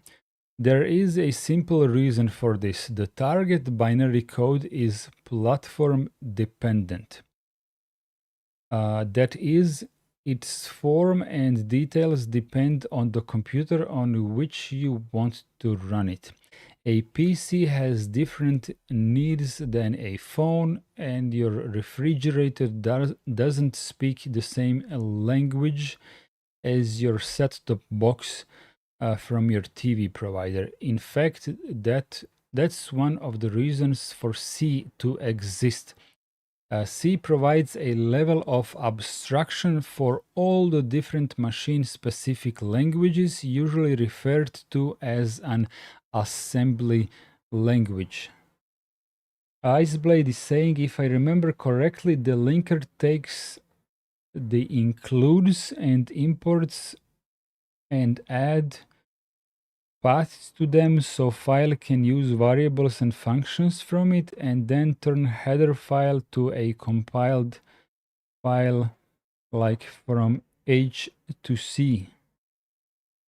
And Rootlex also adds it's actually a three-stage process if you want to specify it like that. There is a preprocessor running first.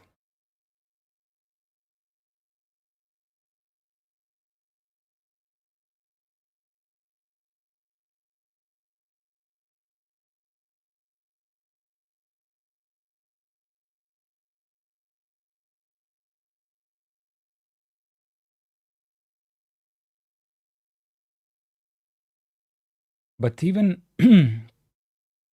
but even the assembly language is not the final form that the CPU actually understands, if I'm not mistaken. The assembly language might be the lowest humanly understandable language, but it's still not the machine code. As far as I know, it's just ones and zeros.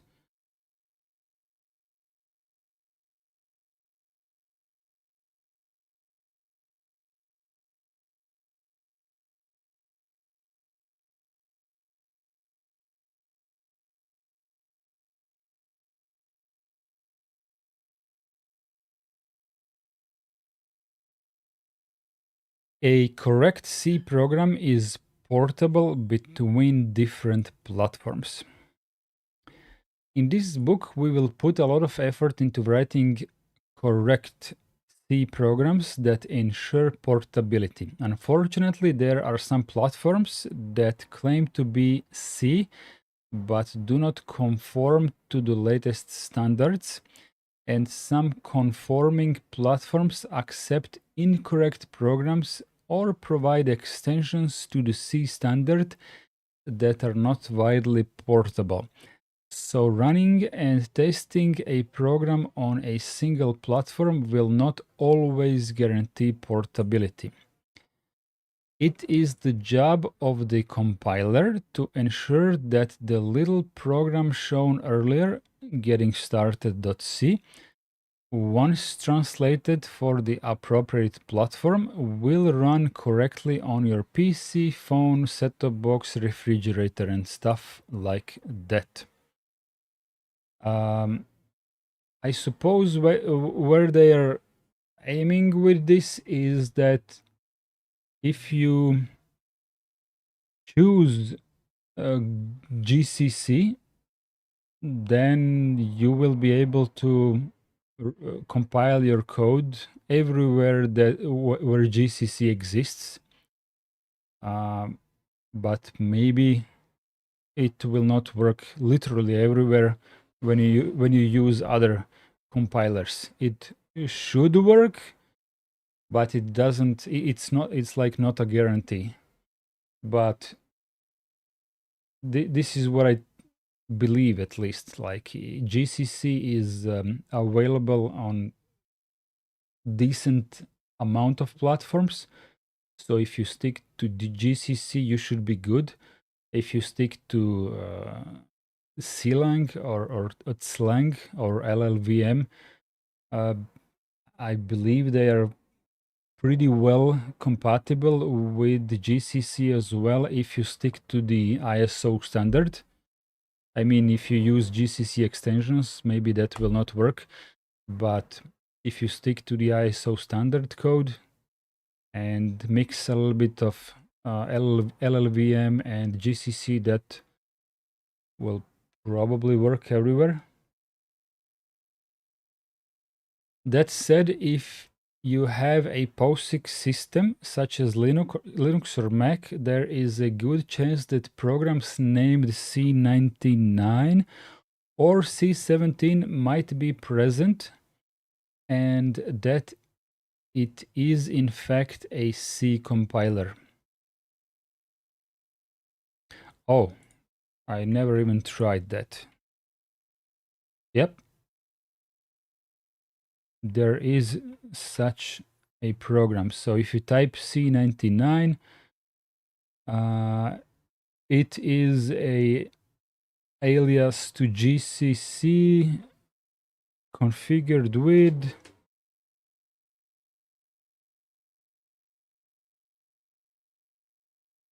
I'm trying to see if there is anything specific here.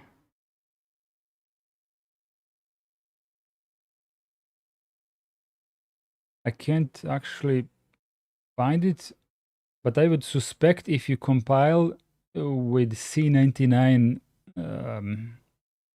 command, it will then default to that standard.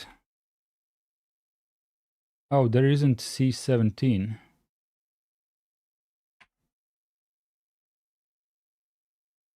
Oh, there is C89, C99. Okay, I thought wrong. Maybe this is just like backwards compatibility between different platforms.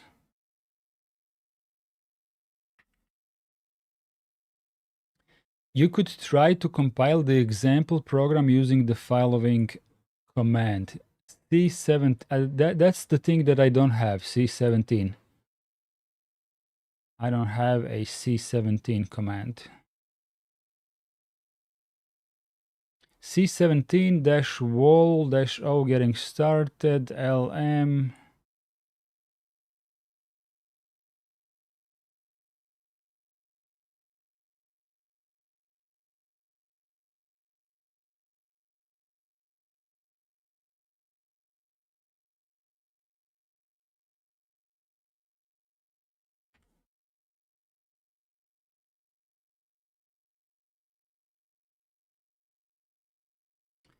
Dash std equals, was it just like C17 or was it something different? Let me try to make a deliberate mistake just to see what happens. C, I don't know, 20, that one doesn't exist. Okay, good. Okay, good. So it compiled just fine. Getting started. It compiled just fine without any errors. When I ran GCC with standard equals C17 with these switches. The compiler should do its job without complaining and output an executable file called getting started in your current directory. In the example line, C17 is the compiler program. A dash wall tells it to warn us about anything that it finds unusual. Dash O getting started tells it to store the compiler output in a file named getting started. Otherwise, if you omit that, you will get the output executable called a.out. Getting started.c names the source file, which contains the C code we have written. Note that the .c extension at the end of the file name refers to the C programming language. -lm tells it to add some standard numerical functions if necessary. We will need those later on. Iceblade says, oh, it hot had to get another drink. Are we compiling in CLI now? I'm not sure what you mean. We have been compiling in CLI since we started testing this code today. Nothing has really changed. I'm just, while you were grabbing a drink, I was only testing this command, which doesn't really exist on my system. But on Debian, when you install GCC, you do get C89 command and C99 command. Yeah, there are some flags. There are some flags, but we are only just getting started with flags. So it says that wall warns about unusual stuff, and LM tells it to add some standard numerical functions if necessary. Now we can execute our newly created executable, execute it like this, and you should see exactly the same output as showed you earlier. That's what portable means. Wherever you run that program, its behavior should be the same. If you are not lucky and the compilation command didn't work, you will have to look up the name of your compiler in your system documentation. You might even have to install a compiler if one is not available. The name of the compilers vary. Here are some common alternatives that might do the trick. Tlang, Stilang, or whatever you might read this. GCC, ICC, the option dash standard equals C2X names the standard version C2X, which was meant for C23 before we knew it would be finished in 2023. Let me just verify, but I already know that this will work. We can tell it to use C23 here. Okay, so it uses the latest standard and it just compiles. I read clang like clang, not sure if others do that. I don't know if there is any right or wrong way to do this because I am not in the Programmers Guild. So I don't usually verbally talk with other programmers. I do talk to programmers sometimes via chat. So there is no articulation verbally. But if I would be... It's a little bit awkward for me to do this on stream. But if I would meet a Croatian programmer and talk to him about this subject, I would just say slang. Because that's what it says.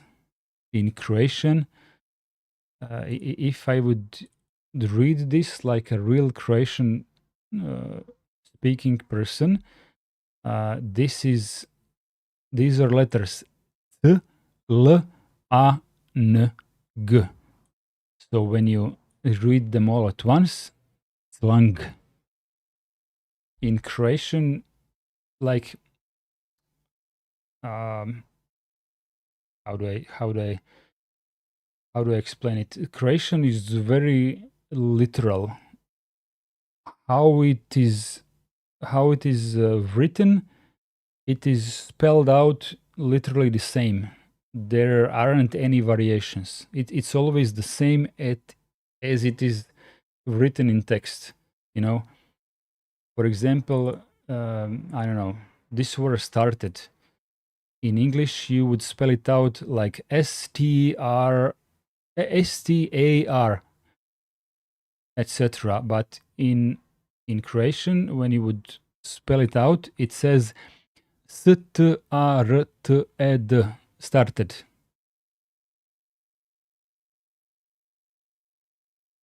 Sounds like you said water hose in Swedish. You mean slang? I don't know. I don't know Swedish. If you guys want me to call this slang, I don't mind. I don't mind.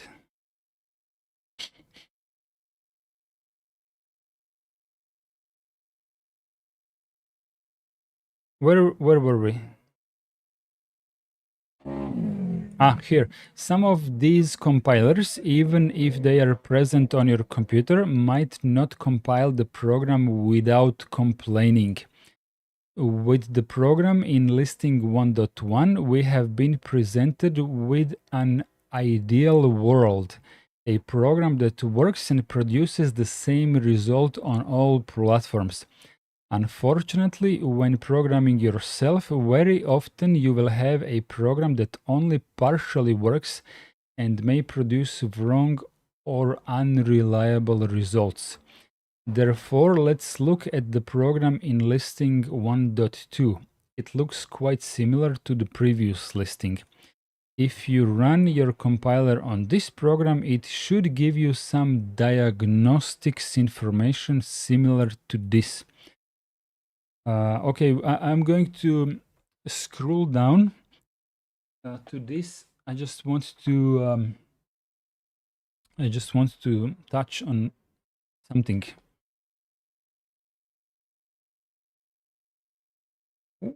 Along these live streams about C, it is most likely that I'm going to use GCC the entire time. There isn't much reason to use slang or slang because it's more or less the same in terms of what it will produce, at least when it comes to basic programming. Maybe with some really advanced programming, I don't know, maybe there will be some differences, I don't know. But generally, I don't expect any differences. Would it be interesting, not right now, but later on when we get to some really interesting code, would it be interesting for you guys if I would later on install Amiga emulator and try to run the code that we do on Linux and try to compile the same code on Amiga computer? I actually have the real Amiga in my closet, but it's a little bit difficult to capture it with a capture card. Maybe I can, I'm not sure, but it's much easier with an emulator.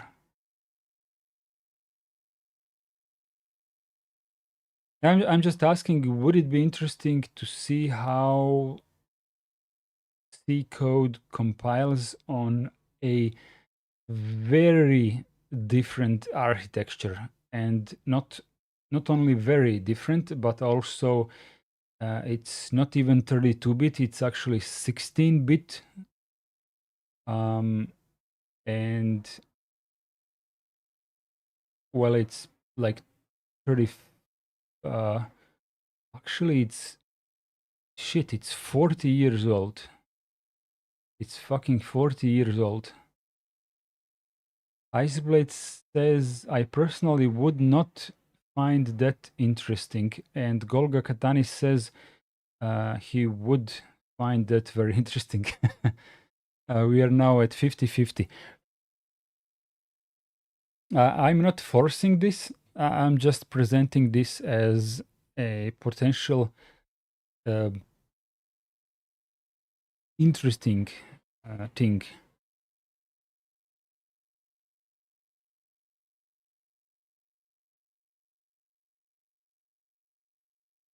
Motorola 68 1000 was a 16/32-bit internally.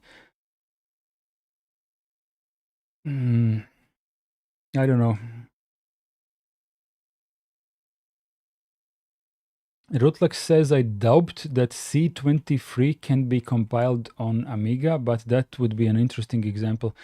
I suspect the standard of the C language will depend on how modern compiler I will be able to find for Amiga. So I'm pretty sure that C89 will work uh, since that was the current standard at the time.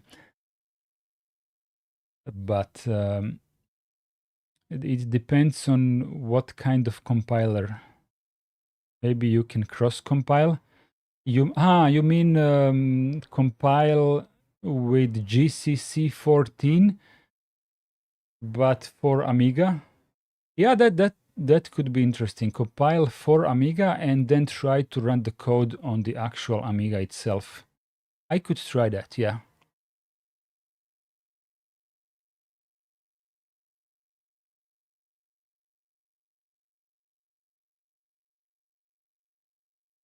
Golga Katani says the registers could calculate in 32-bit. Yeah, I don't know about that. The whole computer was generally considered a 16-bit computer, but then in 1995, I believe, there was a Amiga games console called CD32. And the reason why it was called CD32 is because they presented it as a first 32-bit games console, but it was actually internally Amiga 1200, which was released in 1991, which was actually 16-bit computer.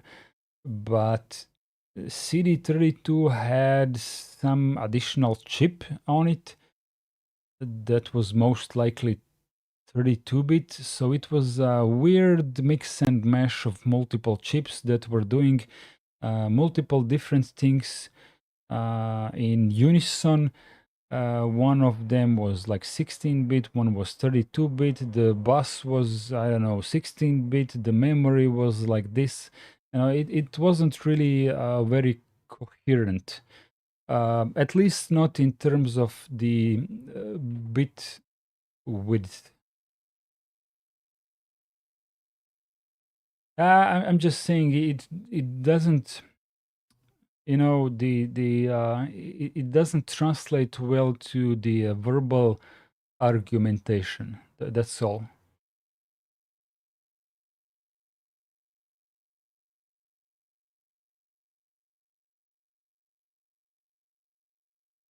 Installing a compiler is necessary if you have a system with Windows.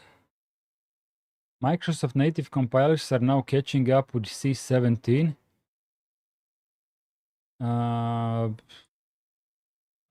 don't know, guys. If you have Windows, maybe don't use Microsoft compilers. I don't know.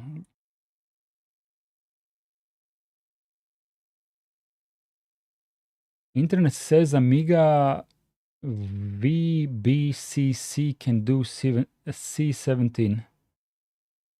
We will get to that later.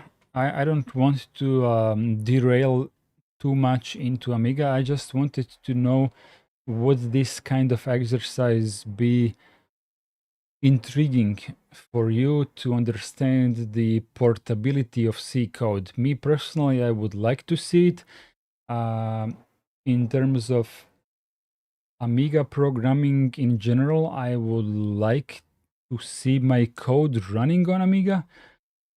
You know, that sort of stuff. I'm not going to force it too much. Okay, an example of C program with flows. I suspect, I don't know, I will not type all of this. Or should I? This may look like nonsense, but really is whatever. The main thing that this program does, void main. Let's compare it. Emacs getting started. Okay, so the first thing that I see immediately is that includes are not present. So there will be trouble if you don't tell it to include standard library.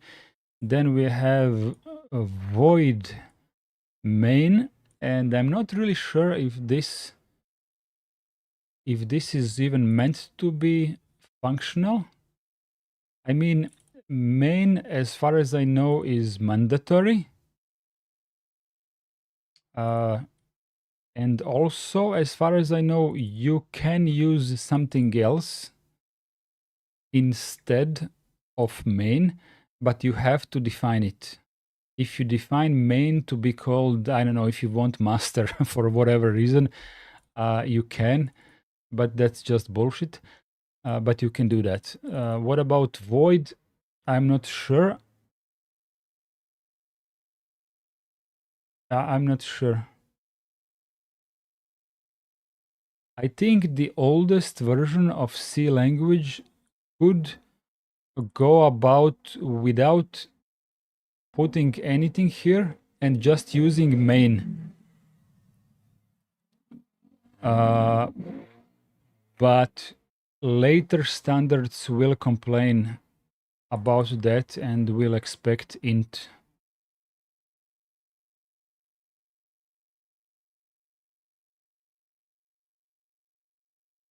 Void is like we don't expect a return value. C11 and below allowed void main. Okay.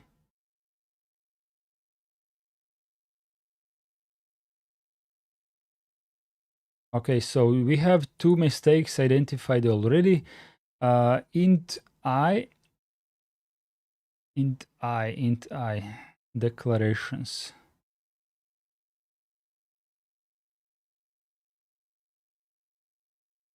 I don't see a problem with this. Double A.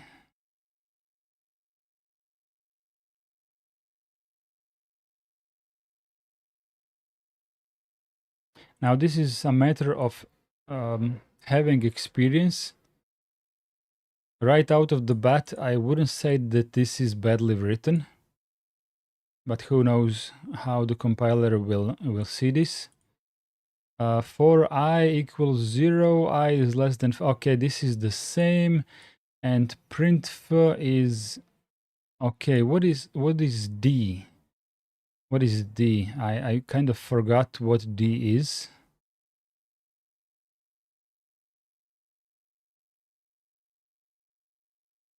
But this will definitely print it differently. D is digit. Okay. D is digit, and in C23 standard, return type of main is not int. Okay, we already concluded that we cannot use that in newer standards. How come it didn't complain about the includes? I don't know. Warning: implicit declaration of function printf.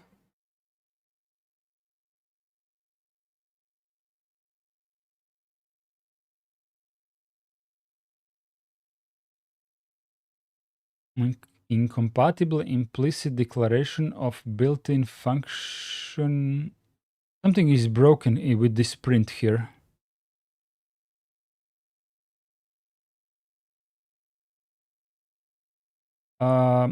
Let's see how our compiler reacts to this. I don't have to type it. Let's just see the compiler working on this. Emacs bad code.c, because the terminal output in the PDF seems to be broken a little bit. I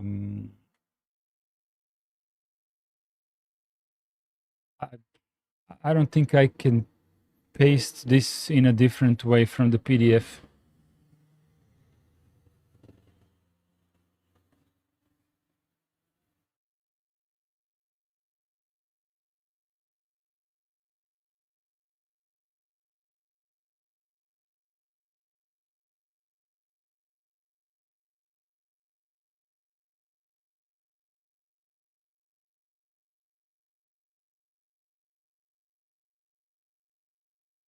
If you know how to paste it from the PDF without doing this bullshit next time, let me know, because there will be more pasting in the future.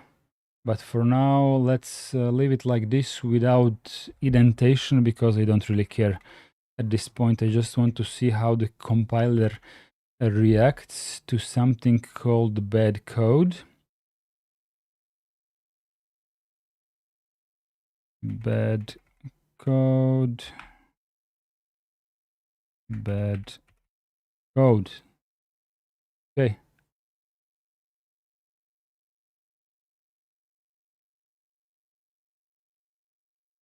No clue how to avoid line numbers on the side.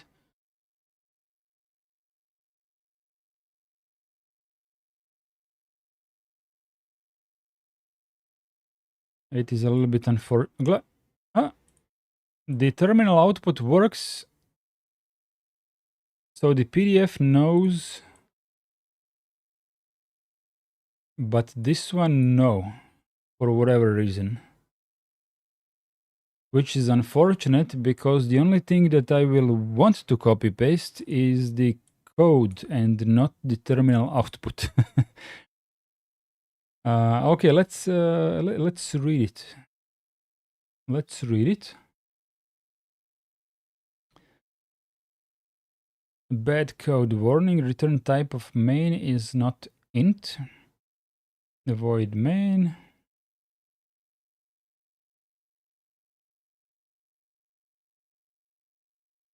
In function. Sorry, I slowed down a little bit because I have a little bit of a headache. Nothing, no big trouble, but it does take a little bit of my concentration. Warning: return type of main is not int.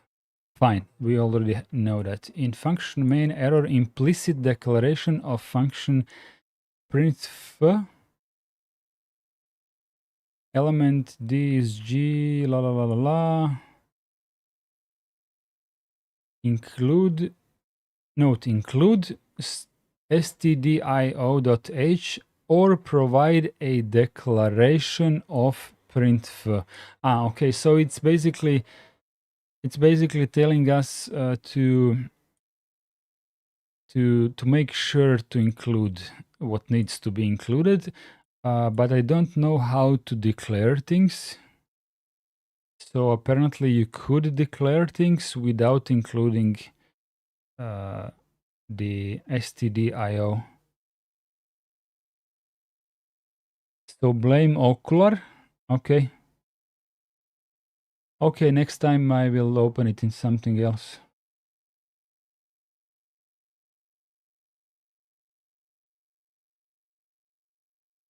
Warning: incompatible implicit declaration of built-in function printf.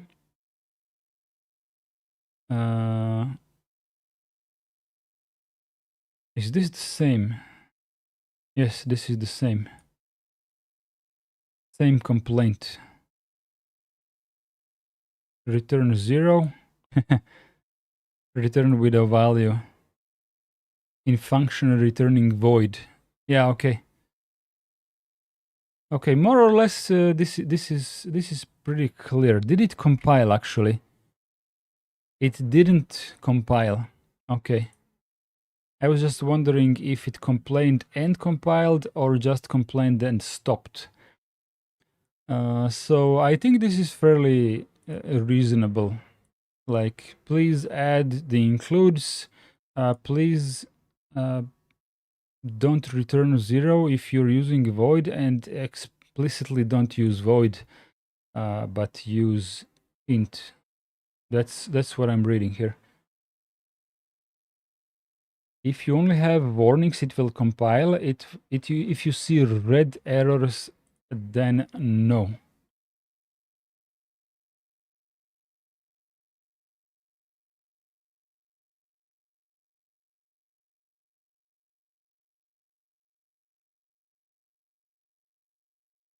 We are here. Let me just see what is below. We're heading to summary. Honestly, I think this is a good first day. Let's head with the summary. What I'm saying is that I don't want to lesson 2 because it will spread to probably at least 2 more hours, and I don't think that I have enough energy for another one. Notice that Tlang, unlike GCC, did not produce an executable. So the text is saying that GCC will produce an executable, but in my case, this is incorrect. Tlang considers all 3 detected problems to be fatal errors and refuses to carry on. Consider this to be a feature. Both gave us 3 diagnostics.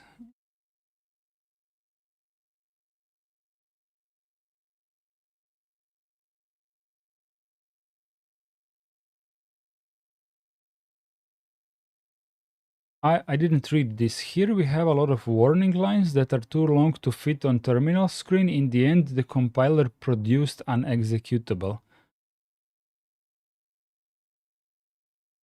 Because there aren't any errors in his example, but he was using slightly older GCC.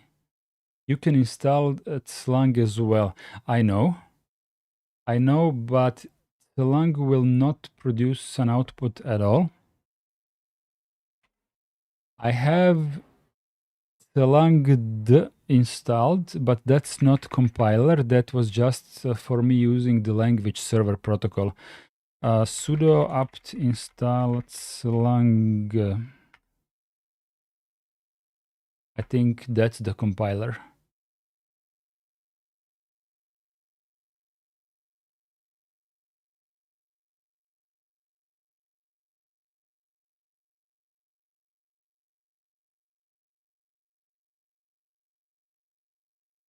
Okie dokie. Slang dash std equals C23. Let's try that. Dash wall dash O bad code C.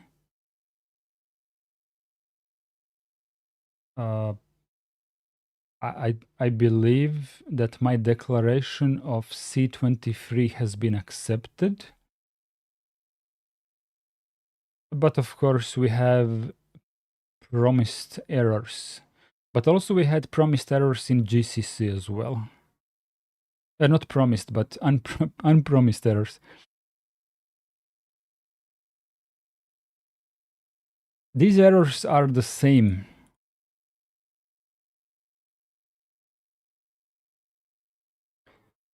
I would say that the way that Tlang has expressed itself is slightly more humanly readable than what GCC wrote as an output.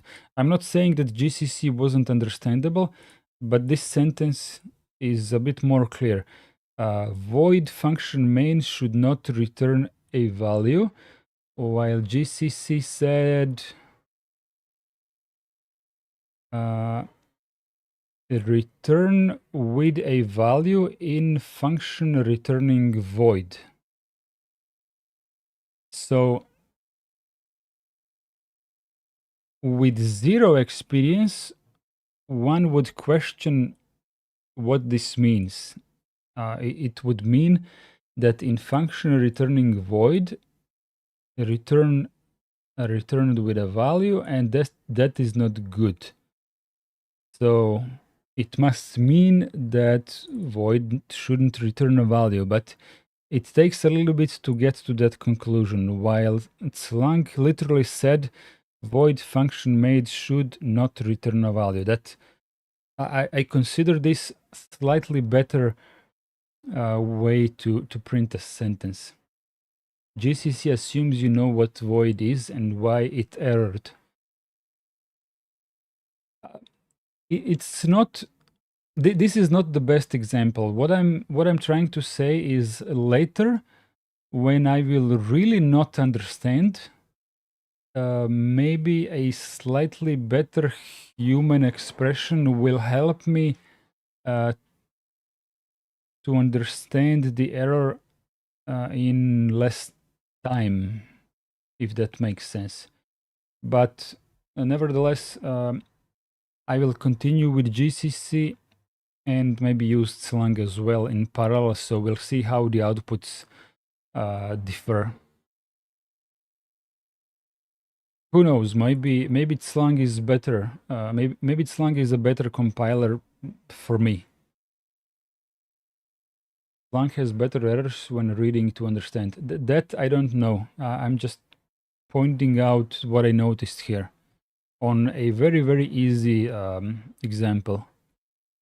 Notice that Slang, unlike GCC, did not produce an executable. It considers the 3 detected problems to be fatal errors and refuses to carry on. Consider this to be a feature. Both gave us 3 diagnostics. They expect a different return type for main. They expected us to have a line such as line 3 from listing 1.1 to specify where the printf function comes from, and they detect that the return in line 22 is not correct for the specification of main as it is given. Depending on your platform, you can force your compiler to reject programs that produce such diagnostics. For GCC, such a command line option would be -w error, and then it would behave as we saw with Slang. What I concluded twice already is that GCC version 14 seems to be defaulting to W error, maybe, compared to whichever GCC the author of this book is using in the year 2023 or wherever he was writing it, maybe in 2022. I definitely recommend compiling your programs with wall and W extra from now on. GCC doesn't default to W error, but what is the conclusion? Why does my GCC stop and not compile, while the book author's GCC seemingly does continue and produces an output? What is the difference?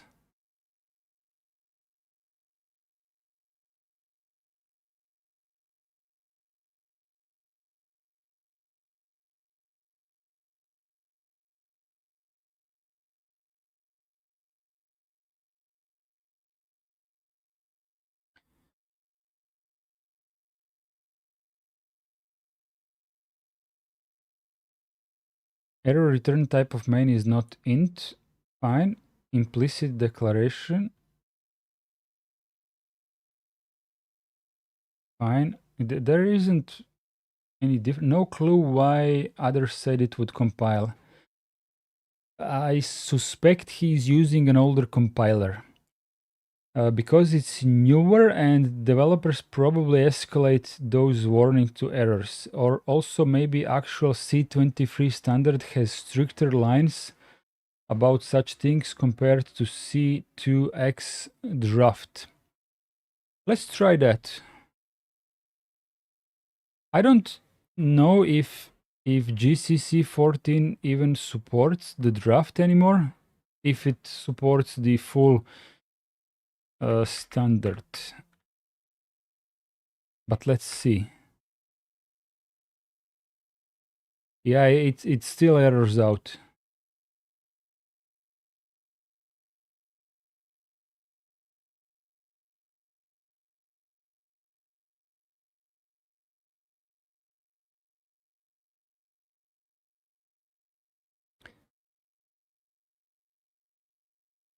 So the two differences between listings 1.1 and 1.2 turned a good standards conforming portable program into a bad one. We also saw that the compiler was there to help us. It nailed the problem down to the lines in the program that caused trouble. With a bit of experience, you will be able to understand what it is telling you. Takeaway: a C program should compile cleanly without warnings. Summary: C is designed to give orders to computers. Therefore, it mediates between us, the programmers, humans, and the computers. C must be compiled in order to be executed. The compiler provides the translation between the language that we understand, the C language, and the specific needs of the particular platform. C gives a level of abstraction that provides portability. One C program can be used on many different computer architectures. The C compiler is there to help you. If it warns you about something in your program, listen to it. At work, we always use vol, v extra, and v error. Okay. Actually, quite a lot of people previously gave me this advice in terms of like you would be smart to use these helpful features so that from the very beginning the compiler would start warning you about all kinds of shit in order to teach you to write a better code. That's how it was explained to me, because if you omit these arguments, um, sometimes your code will compile, and in some cases you will later not understand why suddenly it's not working. I can sign under every word. Yeah, I'm all here to to set up the roots, the root, how to say, the pillars, at least of my own understanding of the code, in a way that um, it goes, if needs to go slower in the beginning, then let it go slower in the beginning, but to learn it,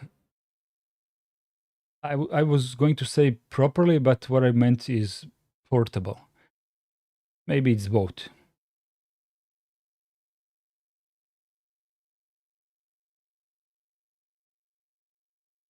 I'm just gonna check this out. The principal structure of the program. Yeah, okay. I'm not going to scroll down anymore.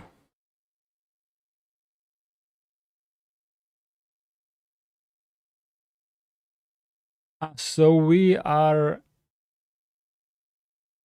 okay. We are now. I don't think that you can see this on screen. What is the zoom?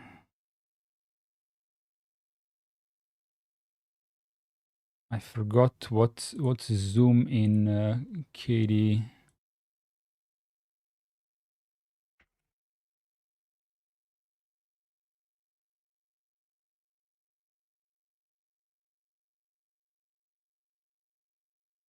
Met meta plus meta minus. Okay. Meta. How do I reach it? That's okay. Anyways, we were doing the encounter, getting started, imperative programming, compiling and running, and summary. And now we have the second part of the level 0 encounter. And the second part is grammar, declaration, definition, statements. That's where we are at the second part, pretty simple structure of the program.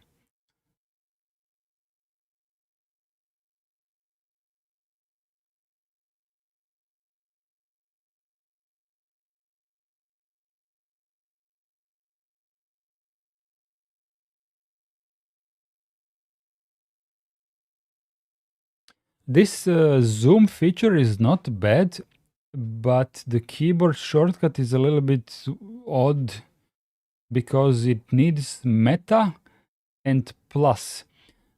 But the fun part is that it zooms where the mouse is.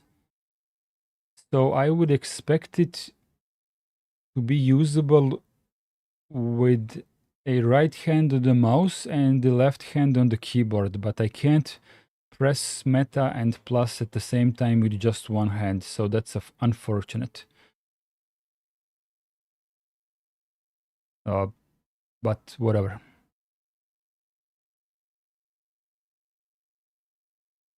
Would meta scroll work? I tried. No. Actually, meta. I mean, super and control and scroll wheel. That actually works. Yeah, super control and scroll wheel. That works. Okay, that's good. That's good for quick zoom ins where it's really needed. I like it. Okay, I'm going to be using this from now on for stuff that I cannot really zoom in. What I cannot zoom in, you know what I mean. Like the code, I can zoom in like this, and the PDF I can zoom in like this. But the contents, that's a little bit more difficult.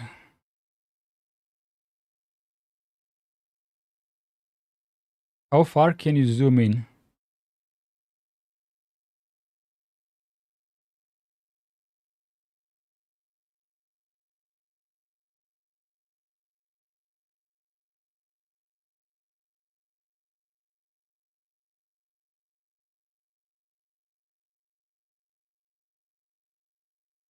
I don't know even where I am right now. Oh, what is this? C0E dot C1 something. Oops. What is this? Oh, that's the error.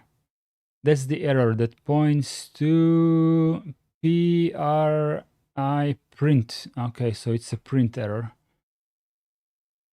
That's not bad actually.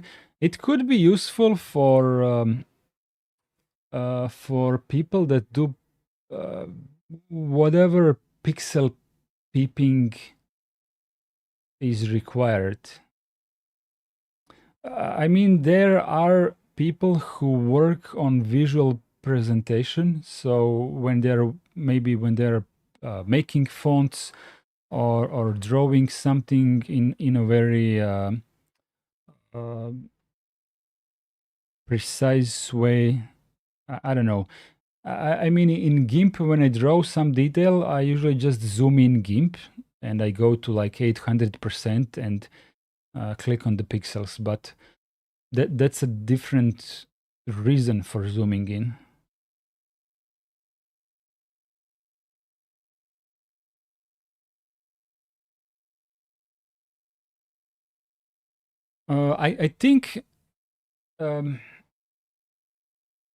I think for the next lesson it's pretty clear how it will go. So how did you like this? Yes, that's what I'm trying to explain right now. So for the next lesson, I think it's pretty clear how it will go, because I don't have any objections to how it went today. The only negative thing, which is not really negative, but a slight slowdown today, was when we were debating whether we will give a time allotment to me to type. And while I'm typing, you can type as well if you like, because I really think that typing the syntax will help in the long run. Because, you know, if I just copy paste, that will not serve too much. It is a little bit slower, but I definitely want to continue doing this. If there is any reason why I wouldn't type, for example, this example today, when it was very similar to the first example with just a couple of different lines, I think that was a good choice on my end not to type it again, because it was basically the same program. So all that this book was trying to explain is how the difference in the code will produce a different result. So I continue believing that there wasn't any need to retype the entire program again, and that copy paste was warranted. Also, reading most of the text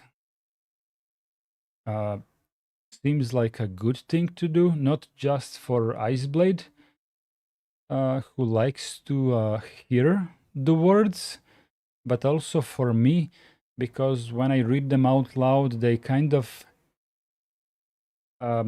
it's the same as with LPIC. Whatever I read out loud, if I'm in good energy, you know, sometimes it happens that I start the stream a little bit tired or not in my best shape, but in most cases, I am in a good enough shape that when I read the sentence, I understand it immediately.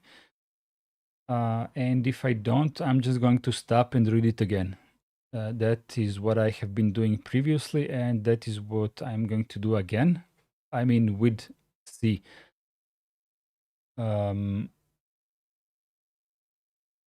So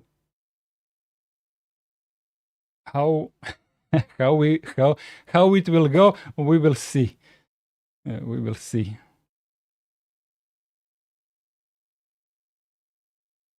I like the format. Iceblood says, so far only scared of future is if we get stuck on small bit of code for hours. I don't think that, listen, Iceblade, I don't think that this will really happen, and this is going to be a bad thing, because we have a couple of solutions.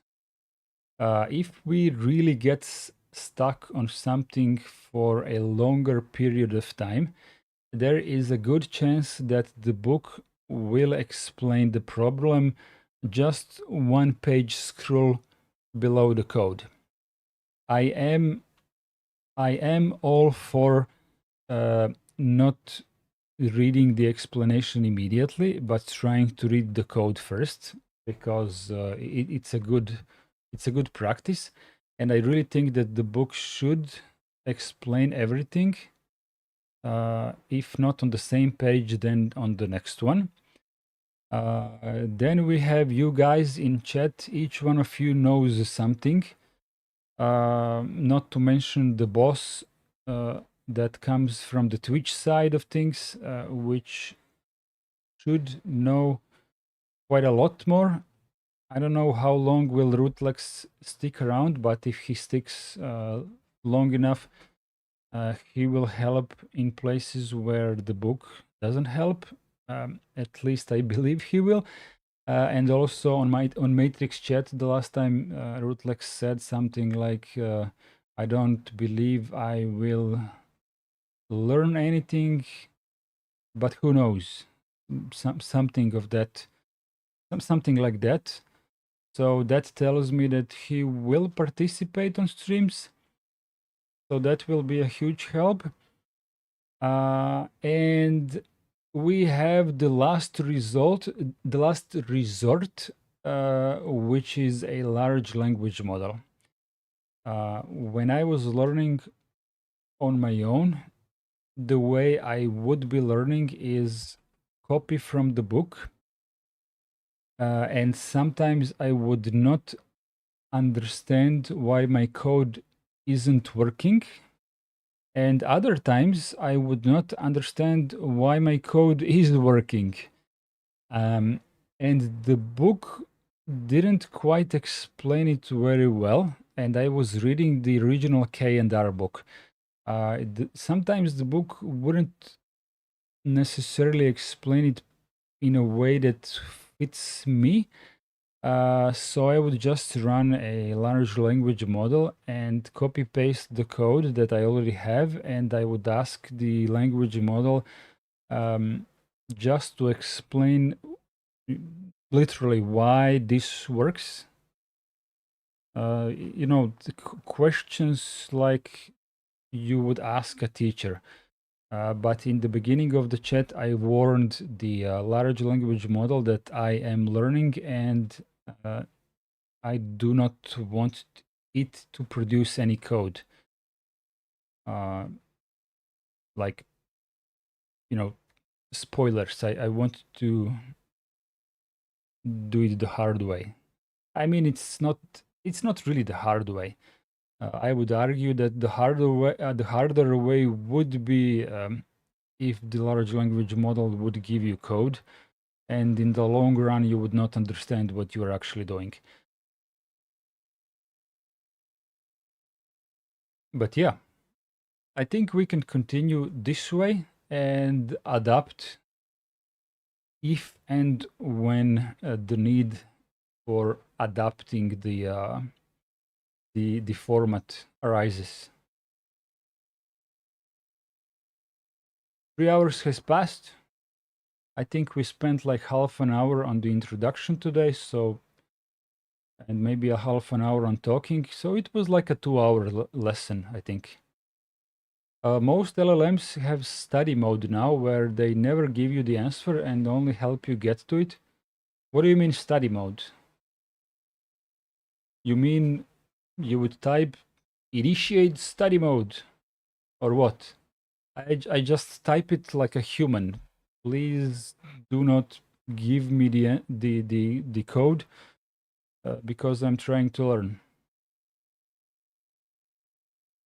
They generally behave like a human, but they have limits, of course. So yeah, but coding assistance is really like up their sleeve.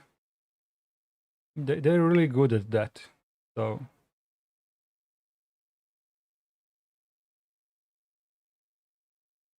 when I said coding assistance, I didn't mean coding assistance in terms of programming, but in terms of learning the programming. Some have a study mode where they will be like a teacher. I'm not sure what you mean, because a large language model doesn't have a mode. No large language model has any modes. The only thing that has modes is software that uses a large language model in a particular way. So maybe you meant that you have seen some software that was designed for learning, or some web page that is designed for learning that in the background has a large language model. But if that's the case, then that's literally the same as what I am doing. I'm using the naked large language model, and all that I do is in the beginning of the conversation, I warn it what this conversation is about to be. Like literally, I type, "You are going to be my teacher. I'm going to learn C programming. I am, I don't know, a beginner, and I'm going to ask you questions where I don't understand something, and from you, I expect never to give me any code. I only want you to give me hints on how I can proceed further." You know, basically it's the same, but prompt is injected with that type of info without you having to type it. Yeah. That it's literally the same. So you weren't really talking about the large language model, but about pre-injected with a prompt model. Like you have, I don't know, there are some applications. Have you heard of applications called Astra? Application called Astra. It's using, I think, OpenAI in the background, but it is configured with the knowledge. Not heard of Astra. It is configured of the knowledge of the books from schools. It's not very important right now for this lesson, but Astra Learning School.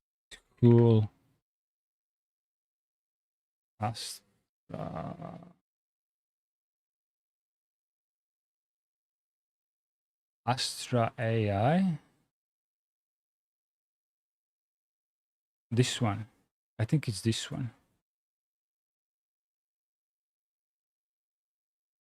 Okay, it defaults to Croatian. Let's go to English.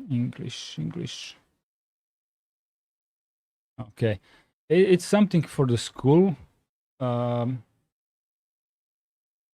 you try it for free? Get started. Hey, I'm Neil. Let's make learning feel easy, one step at a time. I have an exam. What's your name? I hope it will not ask me to make an account.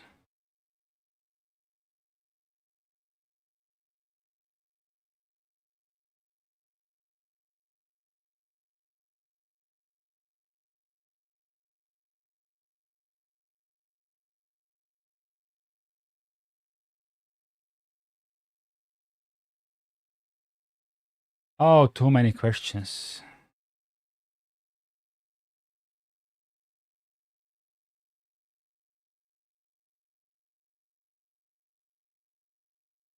Okay, whatever. Whatever. I'm too lazy for that shit. Oh, I see. This is kind of what I meant with study mode, but you just chat with it. Yeah, it's this Astra thing is for students to help them with learning, and it is pre-configured to act as a learning assistant, but also it has the knowledge of the books. You know, it would ask you which how do you say it in English? Well, like, are you elementary school or high school? Which level of this high school are you learning? Which what do you want to learn? Like math. I want to learn math from this year of the high school, right? And which country you are in, because it has different books for Croatia, different books for Slovenia, different books for UK. It has the learning material that is actually used in school. So they have injected all that crap into it so that it actually knows what you are using, what you're learning in your school. That's the benefit of such a tool compared to a naked large language model, which doesn't have all these intricacies. But for programming, I don't really need that. Guys, let's go ahead and close this for today. I think we did good. I am satisfied. It was very basic, and I am pleased that it was very basic because it has given me an opportunity to adjust the format. Although the format didn't really need any adjustment, This is literally a LPIC model that I have already been using, so it comes pretty natural. I don't have any regrets. We're going to do the same next time.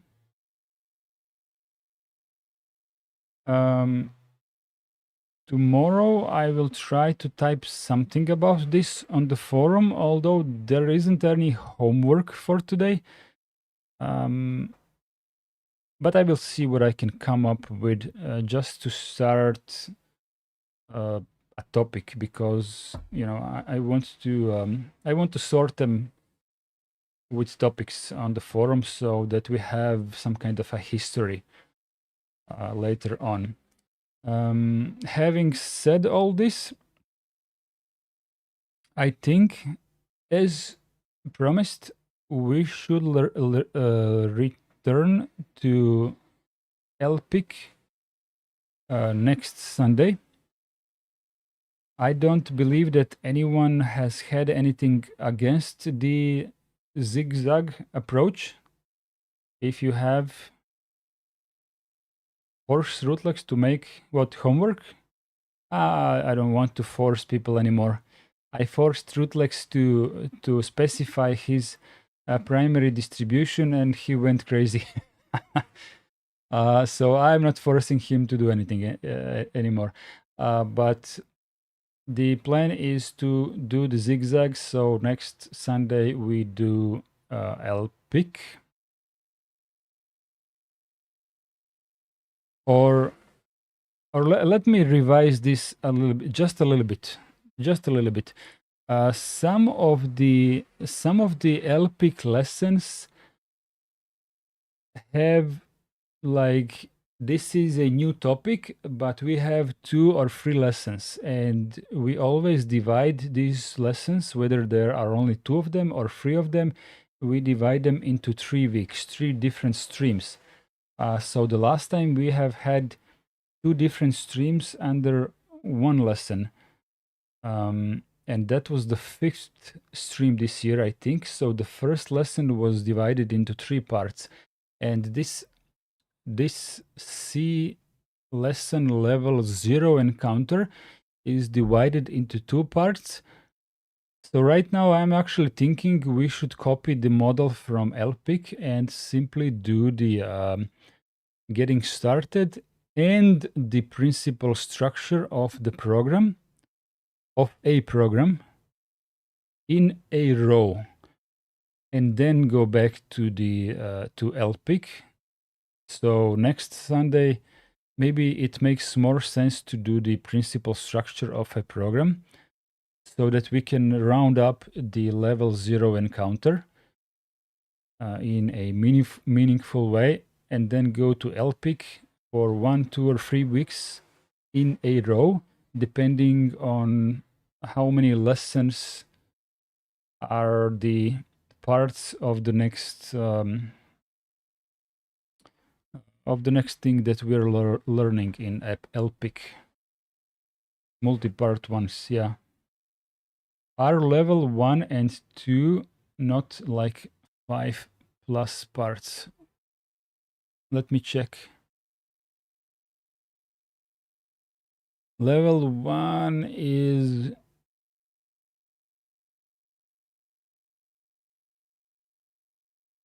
Oh shit.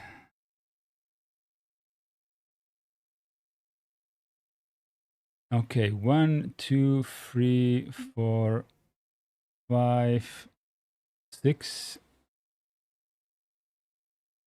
Yeah, that's a 6 part.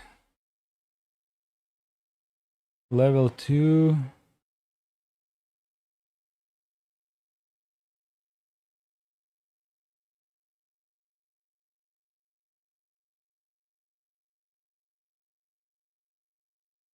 Oh, sorry, I'm wrong. I'm horribly wrong. These are the 3 big levels, where the third one is like the master level. Yeah, okay, this doesn't make too much sense. This doesn't make sense as I initially thought it would. it would do.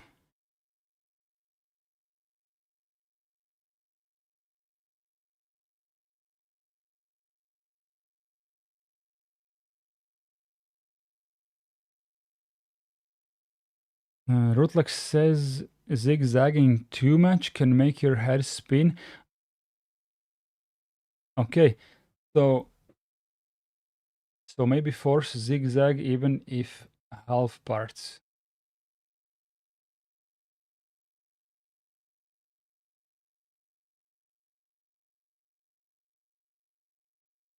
Okay, let's simplify. Can we do the second C level next Sunday and then rethink about how to go on with LPIC lessons? Is that okay? I know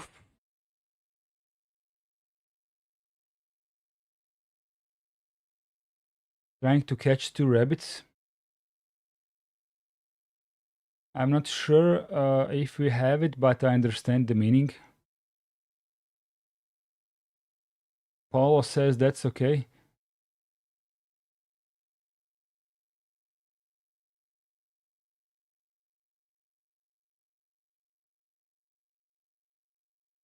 Look, those of you like, I don't know, Rutlex watches my games usually. I don't know who else watches my games, but there was a couple of people, but not too many. What I wanted to say that you noticed that I'm not always ready on Saturday. I did want to do video games on Saturday, but I can't always pair the Saturday, you know. So one of my ideas was to put C programming on Saturday and LPIC on Sundays, but that's a lot of learning at once. That's really, packed. So I don't know if there is the best solution for this, or we need to find the least bad solution, because either we can do zigzag 1 week C, 1 week LPIC. That hurts both of them. Then another one is do 2 or 3 LPICs in a row, and then do 2 or 3 programmings in a row. That might be a little bit better for both of them. But suffice to say, when we switch back to LPIC for a couple of weeks, the momentum with programming will start falling. How much will it fall? I don't know. Rutlex says we can split level 1 and 2 in parts. That we definitely do, because level 2 is starting to get big. They just need to be somewhat completed and not split in the middle of a theme or a topic. Well, look, so level 1 acquaintance. Everything is about control, conditional execution, iteration, multiple selections.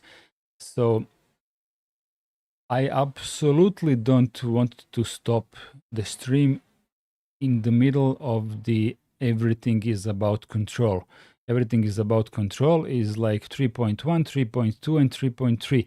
I definitely want to do the whole number 3 in one stream, if it's doable, maybe something later on will get so much complex that it will not be able to be completed in 3 hours. So we will have to split it and continue next Sunday. In those cases, we definitely continue next Sunday. But if we manage to complete one complete lesson, such as the number 3, or the number 4 in one go, then we have the opportunity to decide whether we want to go with the next one next Sunday, or whether we want to do the LPIC next Sunday. And I think I just came up with the best solution that mixes everything that you guys said so far. So what we will do is next week we will do the principal structure of the program, and then we will vote on the next Sunday. Is that good enough? At the end of every Sunday, we vote on what's the next thing. I'm not sure at which moment Alexei wrote that, but it seems that, I mean, he was definitely agreeing to something that I have said, but was it the voting thing?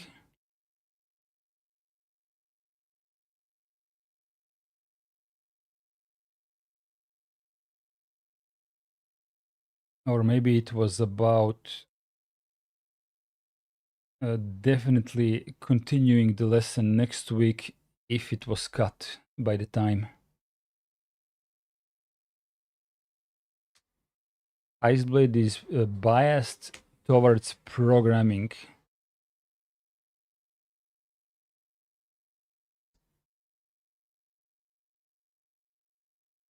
I'm going to be honest. The programming is a little bit more intriguing, you know, because we are going to make some stuff, while with the LPIC, it's not so much about making stuff, but more like preparing for some sort of exam that many of you will not even attempt passing, but rather you will be content that you feel prepared for something like that, but you don't really feel about getting the paper and the stamp and the you know what I mean. So building shit with your own hands, programming, that's definitely more intriguing, you know. I understand the pull, but I'm not ready, and I will not give up on what I started. I have promised LPIC to whomever, and I will finish the streams even if nobody's watching. I'm not even kidding. Because later on, some people will watch video on demand, and it's not a bad thing to have, you know, as a video on demand.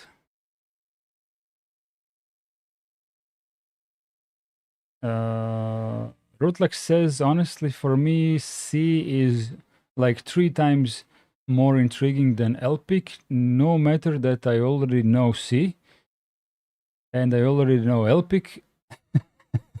I'm just reading your words, which you haven't written. We can do asymmetrical zigzag like 2C and 1 LPIC.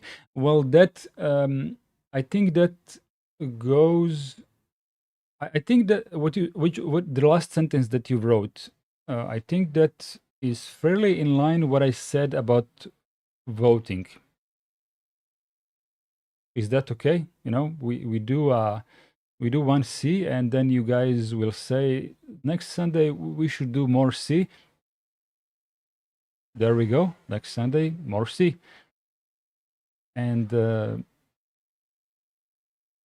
you know,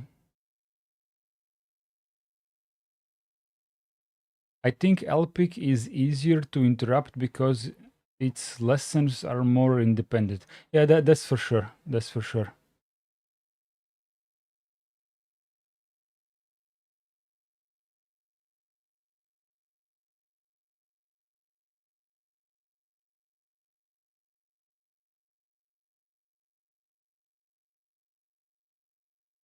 All in all, I think we all agree that it will continue to be just Sundays, and maybe a little bit more of C compared to the LPIC, but also voting. I mean, don't consider this voting like something that is very official. It's more like measuring the temperature of the feeling of the people who are participating, you know. If we finish the C lesson next weekend, and we are already agreed that next weekend we are doing C again. If the next weekend after the lesson you all guys say like, let's do more C, you know, let's do more C. It's all good. Oh, all I'm saying is that we will not do like 10 lessons of C in a row, because LPIC it will not suffer a lot, but it will get forgotten, you know. So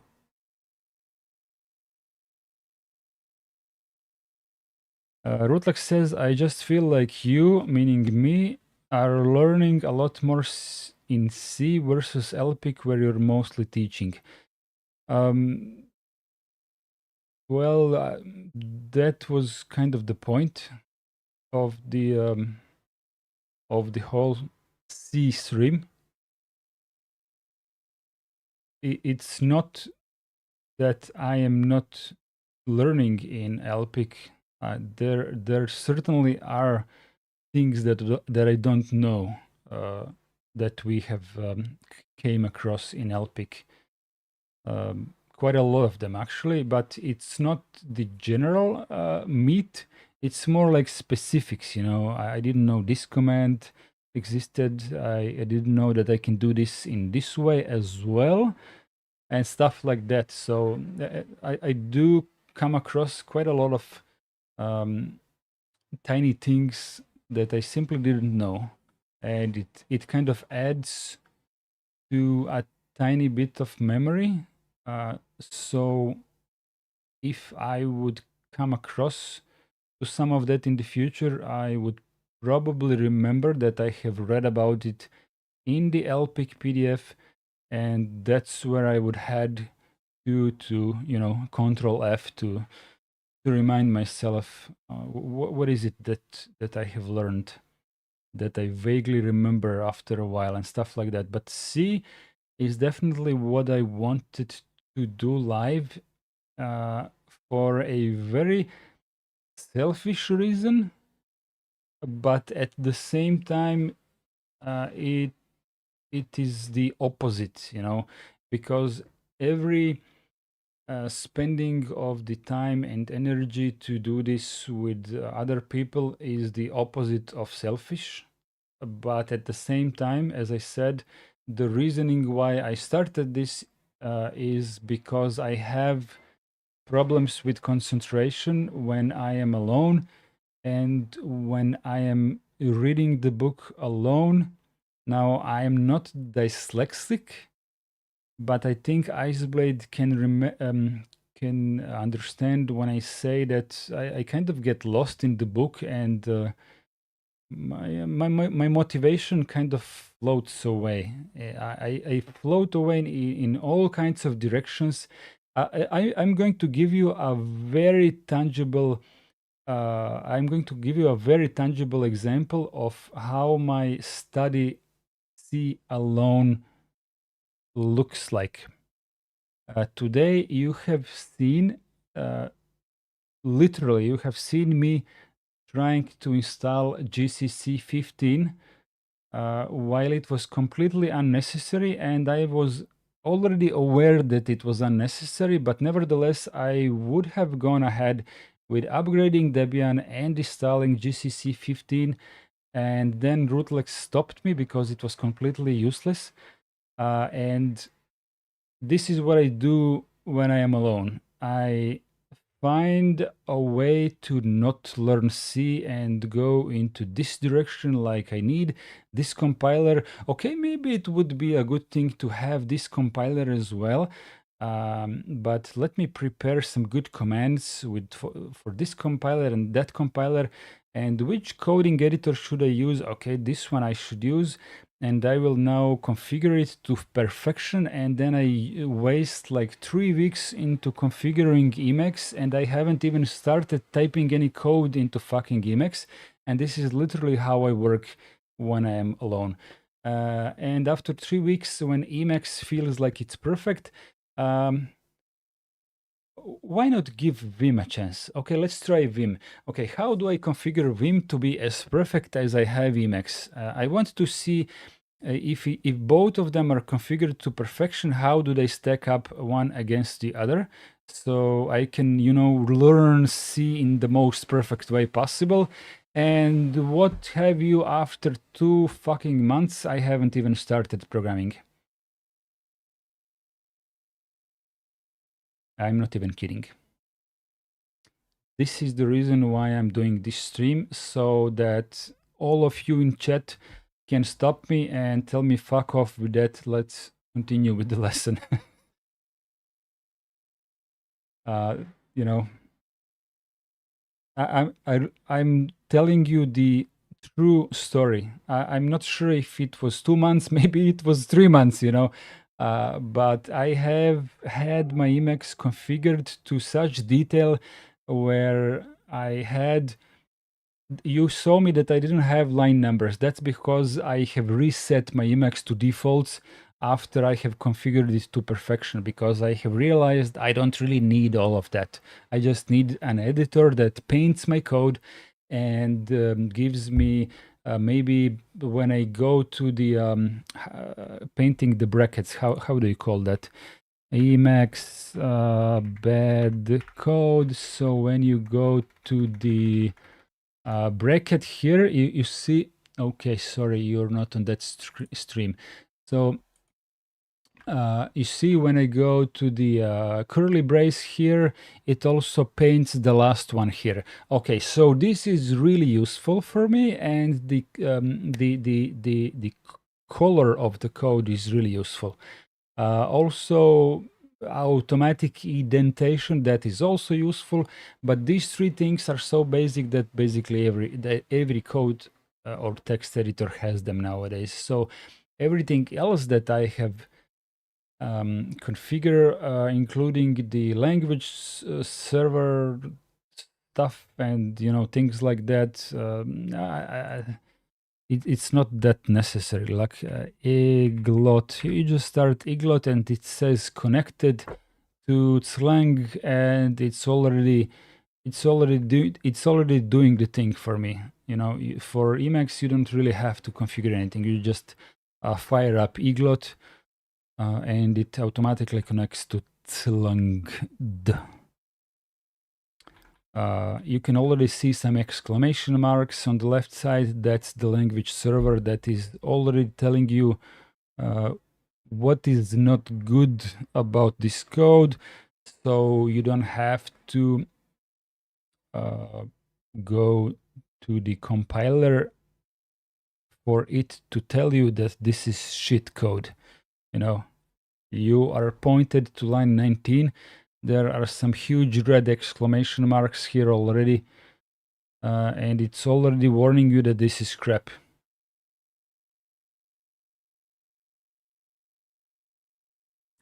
It's good, it's good, but what I'm saying is that when you're just starting, it may be good to level up slower, because if I skip properly learning the basics of the compiler and depend on the language server immediately, I think I will lose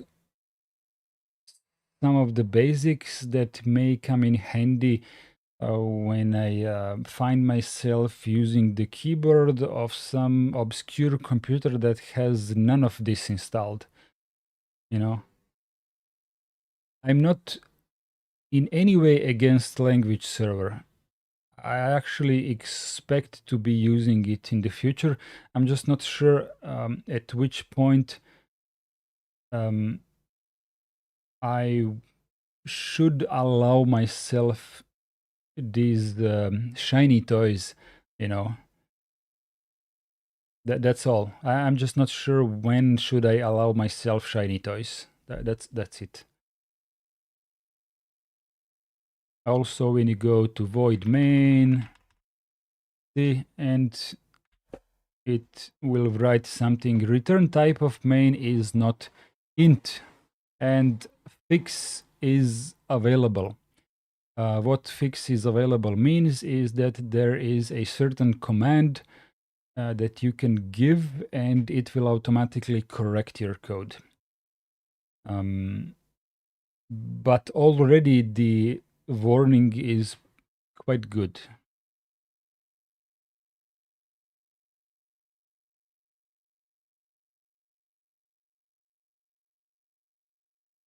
If you're curious, how did I get what I have in the bottom of Emacs? All you need to do is slangd, or should I say clangd. You need to install clangd. You don't need the compiler itself from LLVM. Just clangd needs to be installed. And in Emacs, all you need to do is start in C mode. And the way you start in C mode in Emacs is by opening the file that ends in .c. So when Emacs detects a file that ends in .c, it automatically enters the C mode. And once you're in C mode, all you need to do is meta X, which is usually alt X, and then you type eglot.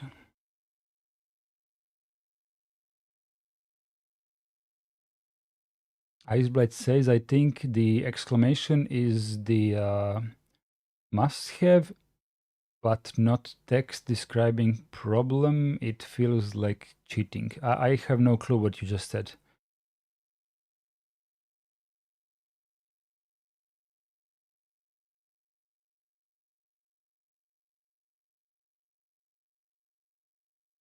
Either way, what I explained that I have been experiencing with configuring my tools to what I would personally consider a perfection. Gamers, video gamers, would call that min-maxing.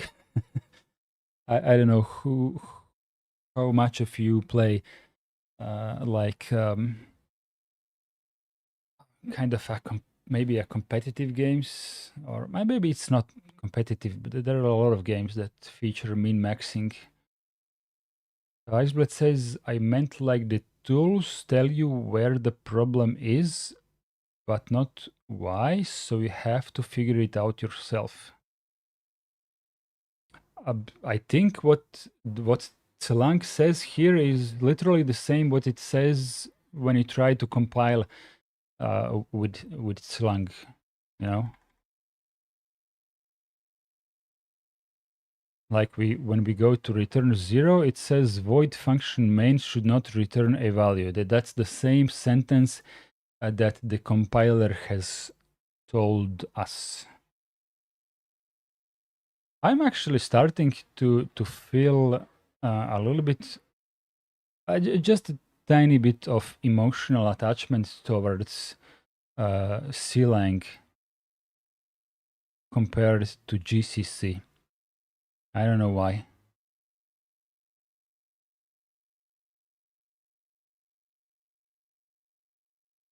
You find the solution a bit too early, in my opinion. What do you mean I found the solution? You mean the language server has pointed to a problem too early in me typing the code?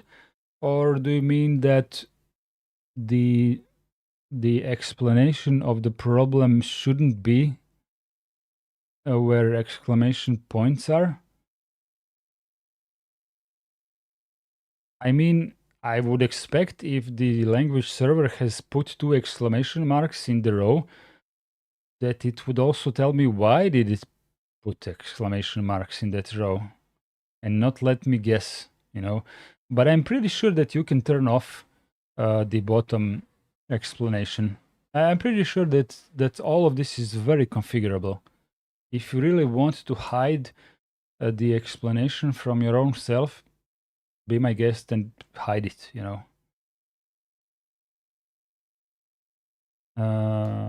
Rootlex says, IG, what Iceblade said is that if you hide slang D output, then you only have these marks which only hint you where the error is. Yes, yes. Yes, as I said, I'm pretty sure that you can hide these sentences. So if you think that for learning purposes and for maybe this entire stream would be good to use the language server, but with hidden solutions, or these are not solutions, these are actually explanations. If you think it would be useful to have these exclamation marks, okay, I will configure it to auto start and make it hidden. You know, just the exclamation marks, so that you have to think, what the hell is it? Then you will learn more. If you're stuck,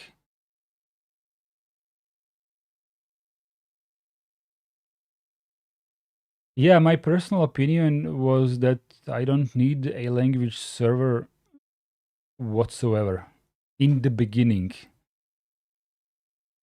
I'm going to tell you a very short story from my different kind of experience, but it is always the same how I approach things.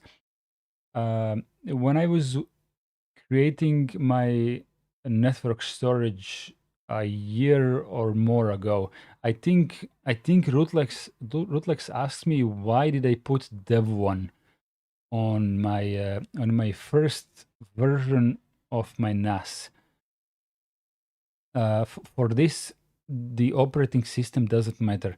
What I was trying to say that point in time was when I was trying to assemble my own network storage, and I was going to learn how ZFS works, and it was very important to me to do everything manually. So whether it was Debian or Dev1 or Ubuntu with ZFS or FreeBSD or whichever other distribution supports ZFS, it doesn't matter. What was important for me was to properly learn how to handle ZFS with ZFS tools that come bundled with ZFS. And once I have had enough experience with creating pools, with destroying pools, with commands, with understanding the results that these commands give me, with reading the output, with I have a smaller pool and I have added another disk, and I want this pool to grow. What is the command for that? And once I have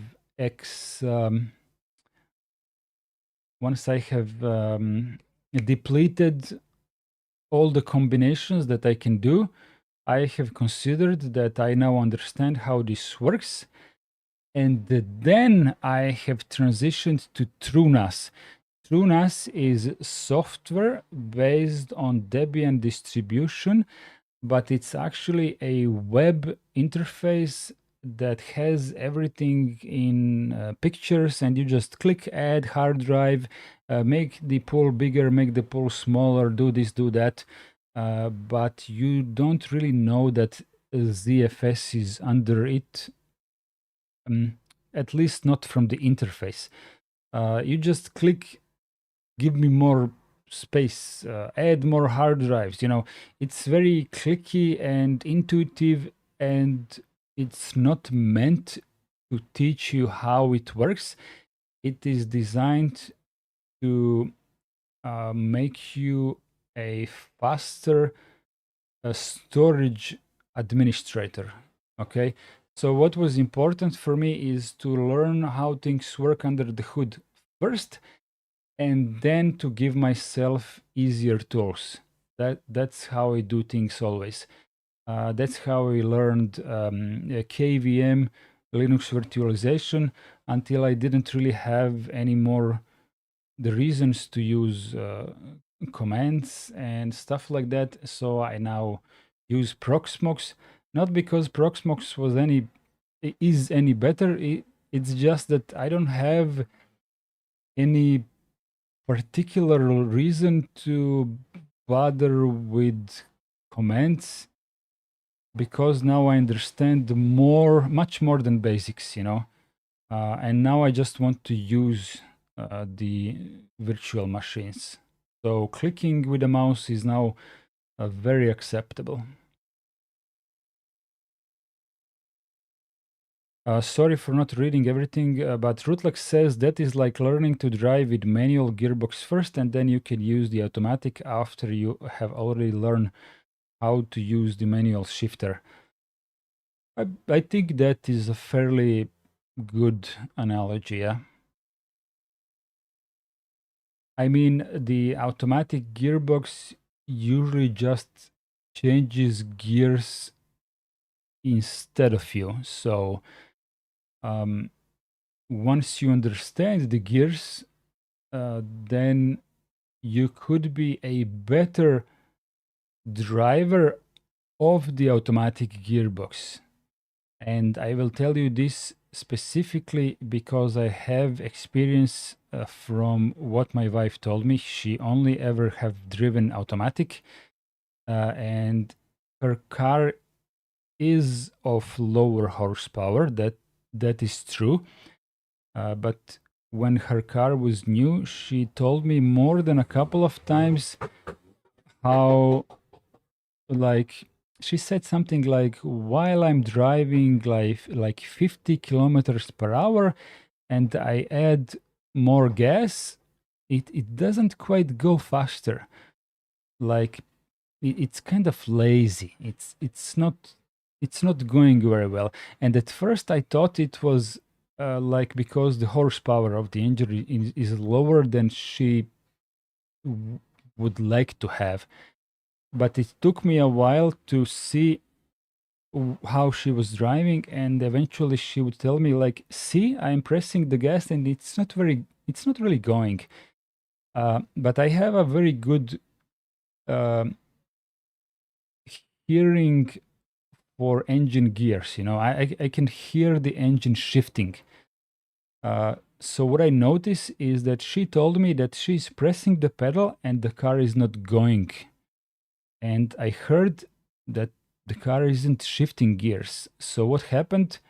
I was absolutely sure that she didn't press the pedal deep enough, and the car simply didn't think that shifting to the lower gear is necessary. And that's why she was trying to accelerate in the gear that was too high, and that's why it felt like the car is not really going properly. And the reason why this happened is because she doesn't understand gears whatsoever. I tried to explain gears to her. She has no clue how that works. She just presses the pedal and car goes. The best I could do is tell her, if you think the car isn't going, if the car isn't accelerating to your likings, press it more. If it's still not going as much as you would like it to go, and you are already at the end, press it even more, because there is more after the end. on the automatic shifter. So it is what it is. Iceblade says downshift to accelerate, but there is two ways how you can downshift on the automatic. One is if you press it until the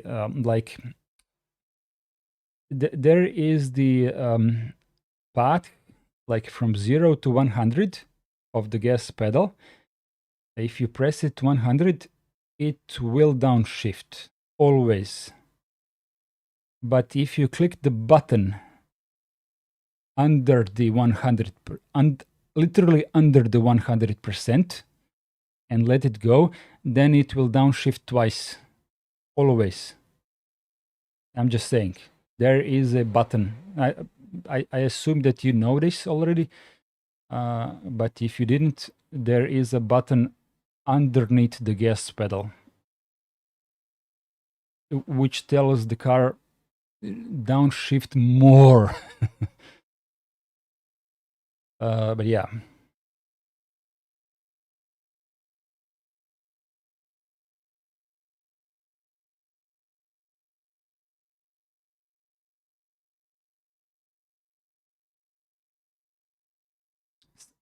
Sounds like kickdown in modern cars.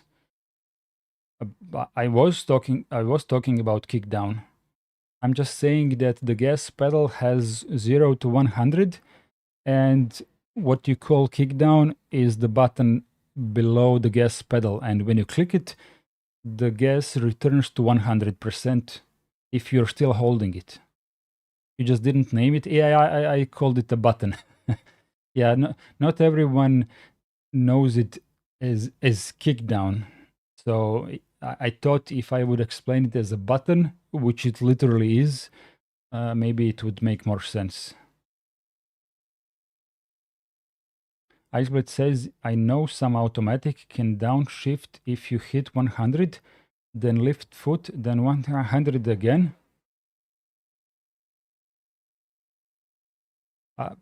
I don't think that's correct. Honestly, I don't think that's correct.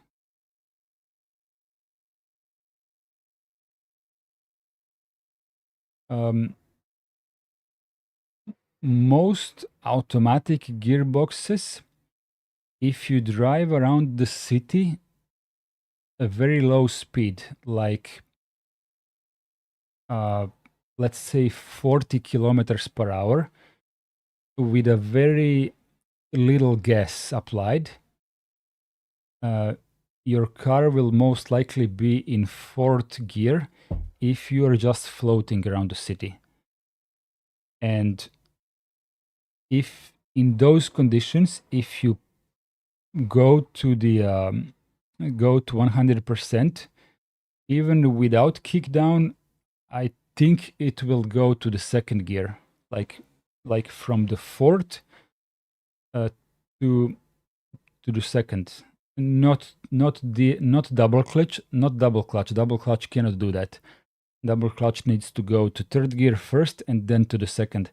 But the torque converter can go from the fourth to second immediately, and I think it will do that because at 40 kilometers per hour, it still has enough of the RPM available in the second gear, and you have told it that you want everything when you pressed it all the way. So it will give you, everything in terms of second gear. But in some cases, when it's undecided, that's where kickdown is a good option.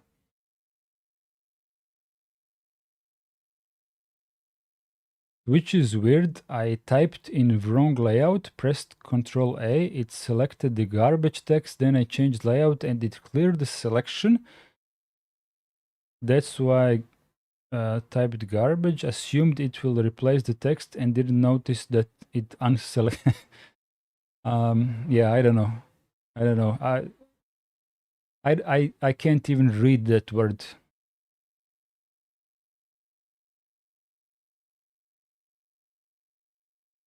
Honestly, it doesn't even seem like it's a word in Russian. It seems like garbage.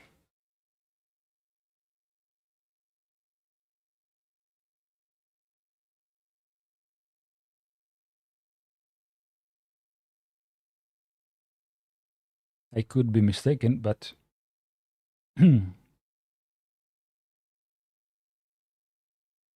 not sure if the second letter is that's because it isn't one. Okay, okay.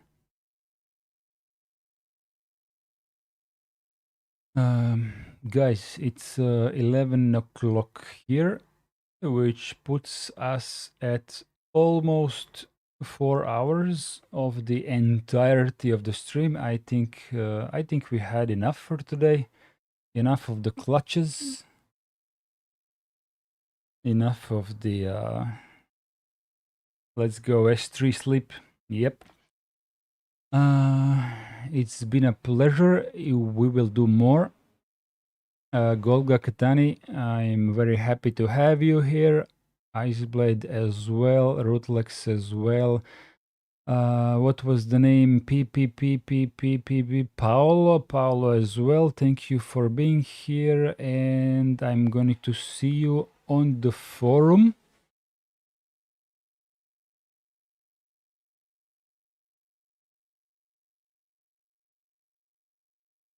Okay, so if anyone isn't on the forum and wishes to participate in these lessons, there will be stuff on the forum. Come along and let's go S3.